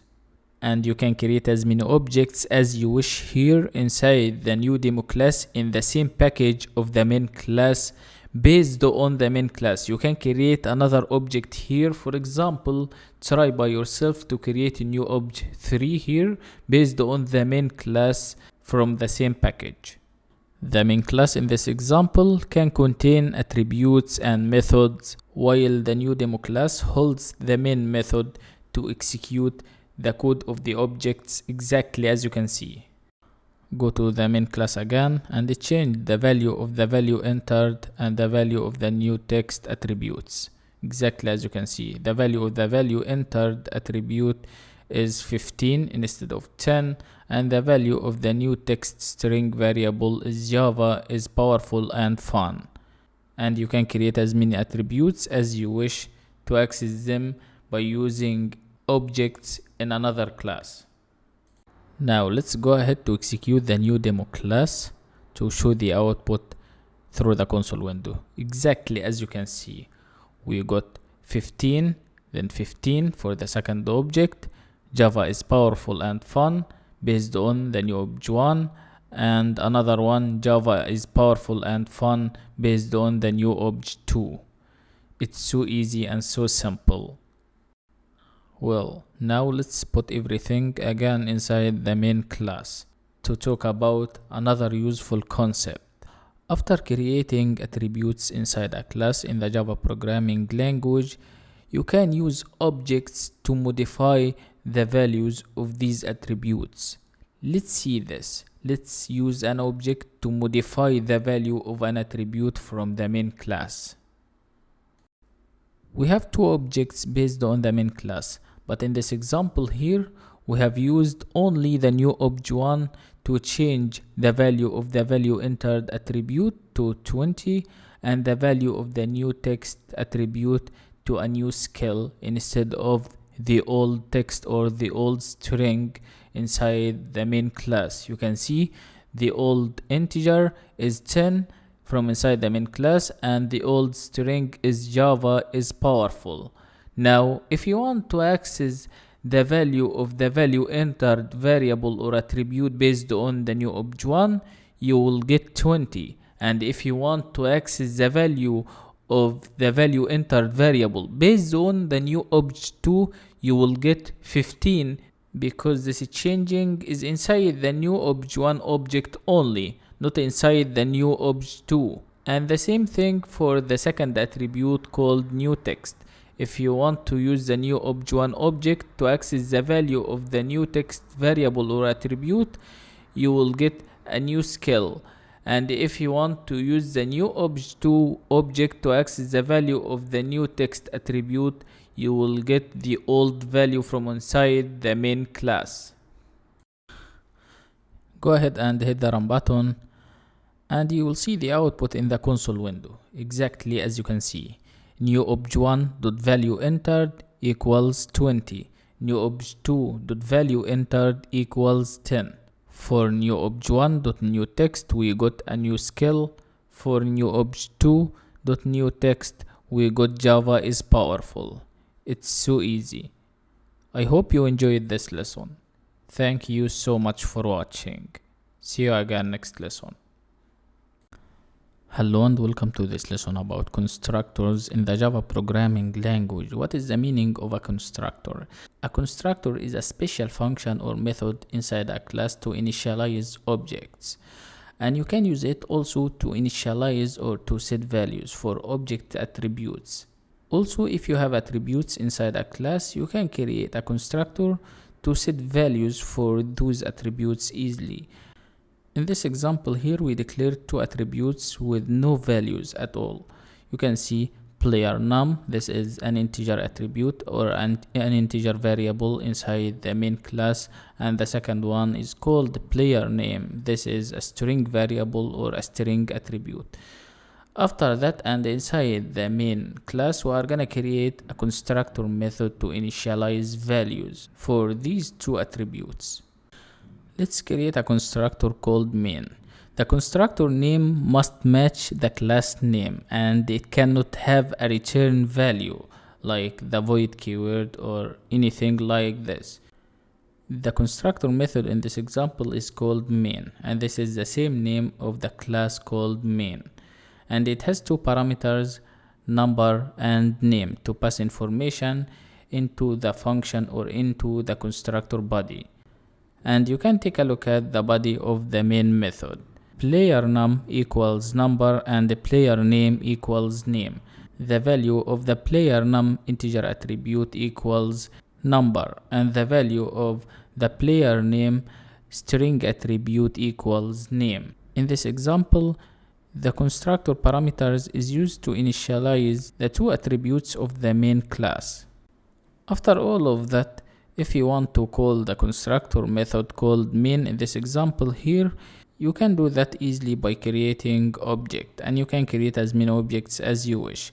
All classes in the Java programming language have constructors by default. And notice that if you don't create a class constructor yourself, Java creates one for you. But in this case, you aren't able to set initial values for object attributes. Go ahead to create the main method, and inside it, let's call the main constructor. Main is the class name followed by the object name, and you can call it any valid name you wish and assign the calling of the main constructor method from inside the main class, as you can see by using the new keyword. The new keyword followed by the calling of the constructor method called main. And you can see the value of number, the value of the number parameter equals 30. And the value of the name parameter is messy, and it is a string data type. As you can see, you can create multiple objects if you want, and you can call the main constructor method for many times with different values for number and name. Due to this calling of the main constructor method, the player num attribute value equals 30, and the value of the player name attribute inside the main class equals messy. After creating this new player object and calling the main constructor method, let's print out the value of the player num attribute and the value of the player name attribute from inside the class called main by using the println method to print out the result for this operation on the screen, exactly as you can see. The object name new player followed by the dot notation followed by the attribute name player num plus space plus new player dot player name, and the output for this operation will be the value 30 followed by space followed by Messi on the screen through the console window. Let's compile and run this program to show the output through the console window. After executing this file, this main file, you will see the output exactly as you can see in the console window. We got 30, the value of the player num attribute, and the value of the player name attribute from inside the class called main. That's all about it. I hope you enjoyed this lesson. Thank you so much for watching. See you again next lesson. Hello and welcome to this lesson about inheritance in the Java programming language. What is the meaning of inheritance in general? Inheritance is about creating a class that inherits all the methods and attributes from another class. And we are gonna take a simple example to create superclass or parent class being inherited from, and also we are gonna create the child class or the subclass that inherits all the methods and attributes from another class or from the parent class. Let's see this in action. Let's place single line comment here, player class. This is the parent class. Use the class keyword after that to create this class. This is the main class or the parent class, and after completing this super class or parent class, we are gonna create another class which inherits all the methods and attributes from this player class. Now let's create an attribute inside the player class. At the beginning of this statement, you can see the protected keyword. This is an access modifier, and you can use the protected keyword if you want to make this code accessible in the same package and subclasses. That's it simply. This attribute or variable is a string variable, exactly as you can see, by using the string keyword after the protected access modifier, and it is called name, and you can call it any valid name you wish in the Java programming language. Try to make it descriptive. You can call it any meaningful and descriptive name if you wish, but this is a simple example to clarify the concepts only. And you can see its value, as you can see, is someone01 inside double quotes. This is collection of characters, as you can see, or a string, and semicolon at the end of the statement. Don't forget to place semicolon at the end of this statement to avoid getting error in the Java programming language. After the name attribute, let's create a method. A method is a function inside a class in the Java programming language, and this method is called newMessage, and this is to display a message on the screen. And you can see the public keyword. This is another access modifier in the Java programming language. You can use the public modifier if you want to make the class accessible by any other class. That's it simply. And the void keyword means this function or this method doesn't have any return value. And you can see inside the curly braces of this method, we have the println method to display this message on the screen. Once you call it, you will get this message through the console window, which is this is the someone01 message. Well, now we have our super class or parent class called player. Now if you want to create another class which inherits all the methods and attributes from this player class, you can use the extends keyword in the Java programming language. Simply to inherit from a class, you can use the extends keyword from the Java library. Let's create another class or child class that inherits all the methods and attributes from this class called the player. After creating the main model or the main class called the player, you can create many child classes based on the main template for player. And you can see in this example here, we have the child class called new player, for example, by using the class keyword, as you can see. And after the new player class name, you can see the extends keyword followed by the main class or the parent class, which is player. This is the main model or the super class in this case. And inside the new player class, we have placed another attribute in addition to the player class. As you can see, this is a private attribute. The private keyword is used if you want to make the code accessible within the declared class only. This is another access modifier in the Java programming language. And you can see also this is a string attribute or a string variable called player name. And you can call it any name you wish here. And its value is someone PO1. You can create as many instances or as many objects as you wish based on the new player class now. And to do that, let's use the main method here inside the new player class. Let's create our main method to create objects based on this class. Inside the main method, create an object called new skilled player. This is based on the new player class by using the new keyword, as you can see. Then you can call the new message method from the player class through the new player class, because the new player class inherits this method from inside the player class. So you can create objects based on the new player class to access any attribute or any method from inside the parent class called the player easily without any complication, as in this example here. And you can see the println method after that to display new skilled player.name, and this will give you the value of the name attribute from inside the player class by using the child class called new player, because this class inherits all the attributes and methods from the player parent class easily.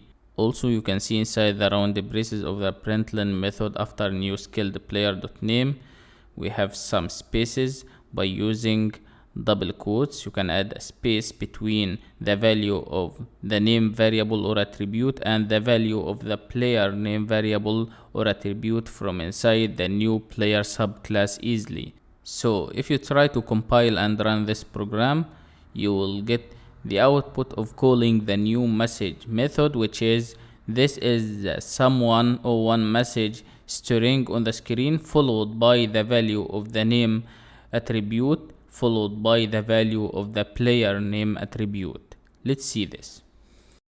Run the main Java file and you will see the output through the console window. Exactly as you can see, this is the someone01 message. By calling the new message method, then you can see someone01, then someone PO1. That's it, easily. To clarify the concepts, let's change the attribute name from inside the new player class. Let's call it new item name, for example, and assign another string to it, a new player, as you can see. And don't forget to place it here in the println method. Then you can run the program after this changing and you will see the new output. Once you compile and run this main Java file again, you will get this new output exactly as you can see. The value of the new item name is changed exactly as you can see in the console window, new player PO1. And to master all these concepts for inheritance in the Java programming language, try by yourself to create parent class called, for example, vehicle, and create a child class based on this class, and try to call the child class car, van, or bus as you wish, to extend the vehicle parent class and to inherit all the methods and attributes from the vehicle class. You can change private to public if you wish in this example here, and if you try to run the program again, you will get the output without any complication. The public access modifier is used to set the access level for classes, attributes, methods, and constructors. So if you want to remove the warning message from this example, change private to public if you wish. If you try to hit the run button, you will get the previous output inside the console. Exactly as you can see, we got this is the someone01 message followed by someone01, then new player P01. Our last step in this lesson is changing the value of the first attribute from inside the player parent class. Let's change the value of the name attribute. The new value is player parent, and put it inside this message, player parent, and run the program again, and you can see the new output here. This is the player parent message, and you can see the value of new skilled player.name in this example here is changed to player parent instead of the previous string value. That's all about it. I hope you enjoyed this lesson. Thank you so much for watching. See you again next lesson. Hello and welcome to this lesson about interfaces in the Java programming language, and this is powerful way to achieve abstraction. So what is the meaning of abstraction or data abstraction in Java? This is the process of hiding certain details or data and showing only essential information or data to the user. That's it, easily. And you can achieve this by using interfaces in the Java programming language. And you can create an interface in the Java programming language by using the interface keyword. And this is a completely abstract class, and you can use it to group related methods with empty bodies. Let's see all of this in action. Start by using the interface keyword followed by the name of this interface. This is an abstract class, as you can see, called vehicle. And you can see Java recognizes this block of code by using curly braces also. Now let's insert interface methods with no bodies. Create the first method called vehicle message, and the second one called vehicle color. And you can see these interface methods with empty bodies. No bodies here for these methods. The public access modifier followed by the void keyword, because no return value for these methods we have here. Now we need to implement these methods from here, and if you want to do that in the Java programming language, you can use the implements keyword. So let's use the implements keyword to access the interface methods we have here and implement all of them. Create another class called car to implement the vehicle class. You can see after the class keyword we have the class name called car, then the implements keyword. The implements keyword, instead of using extends in inheritance, the implements keyword in this case is used to implement the vehicle class. We need to implement the vehicle message and the vehicle color methods from inside the vehicle class. First, let's provide the body of the vehicle message method here inside this car class. Create it inside the body of the car class, and inside it use the println method to display a message on the screen. This message, exactly as you can see, this is the vehicle message. This collection of characters in between double quotes inside the round braces of the println method. After that, let's do the same thing for the vehicle color method. Let's provide its body here inside the car class. Type public void vehicle color, and inside the curly braces of this vehicle color method use the println method to display a message, and you can see the vehicle color is yellow.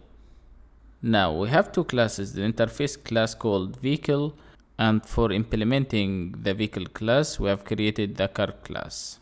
Now after that, you can create as many objects as you wish or as many instances as you wish based on the car class to call the vehicle message method or to call the vehicle color method to get the output through the console window easily. But if you want to do this, you can create another class to put the main method inside it to create objects inside the body of this main method. Let me show you that. Create a class called program, and inside it use the main method. As you can see, create an object or an instance called new car. This is an object based on the car class, as you can see, by using the new keyword. Then you can call the method called vehicle message and the other method called vehicle color. So the output for this program, if you want to compile and run this program, will be this is the vehicle message, then the vehicle color is yellow on the screen through the console window. Let's hit the run button or running this main Java file to get the output through the console window. Go ahead and run this main Java file, and you will see the output in the console window. As shown here in the console window, we got this is the vehicle message refers to the vehicle message method, then the vehicle color is yellow refers to the vehicle color method easily. And you can create as many objects as you wish based on the car class. And to master all these concepts about interfaces in the Java programming language, try to create an interface class called vehicle and use another class to implement the vehicle class called bus, for example, and try to create two methods inside the bus class. Then build another class for the main method to create objects and execute them. That's all about it. I hope you enjoyed this lesson. Thank you so much for watching. Hello and welcome to this lesson about enumerations or enums in the Java programming language. So what is the meaning of enum? Enum is a special class that represents a group of constants or unchangeable variables. So if you want to store multiple constants in a single special class, you can use enum to do that. Let's get started to see this in action. Start with a comment, type months enumeration. Then you can use the enum keyword from the Java library to create this enum class or this special class called month. The enum keyword followed by the name of this enumeration class or this special class. And you can see the body of this enum inside curly braces. You can place many constants and separate between them using comma inside the curly braces of this enum called month in this example. Let's place January, February, March, and April. As you can see, we have 4 constants inside this enum. After creating this special class by using the enum keyword, you can create as many objects as you wish based on this class or this enum. So let's create a class to place the main method inside it. Then we are gonna create an object based on this enum called month. Create class called main using the class keyword, and we have inside it the main method. Then you can create as many objects as you wish based on the enum called month. You can see by using this object called new var, we want to access March from inside the month enum. We want to access this constant from inside the month enumeration or this special class easily, and the println method after that to print out the result on the screen. Take a look inside the body of the main method. You can see month, the name of the enum, followed by the object name, and follow the rules for naming variables in the Java programming language, and its value, as you can see, the name of this enum followed by the dot notation followed by a constant from inside this enum called month. This constant is March in this example here, and you can access April or any month or any constant from inside this special class or this special enum. Then you can use the println method exactly as you can see to print out the result for this operation on the screen, which is the constant. Let's compile and run this program to get the output through the console window. Go ahead and click on the main.java file to run it. and after that you will see the output inside the console window. As you can see, we got March, this constant from inside the month special class or the month enum. In the Java programming language, you can use enums in the switch case statement to check for corresponding values. For this example here, use the switch case statement for new var. The value of the new var in this example is March, and the program will execute the matched case for this example here. For this example, the program will execute the case that matches the value of the new var object, which is March in this example here. The program will ignore case January because this doesn't match our condition, which is new var. The value of the new var is March, not January. So the program will ignore and will skip this case.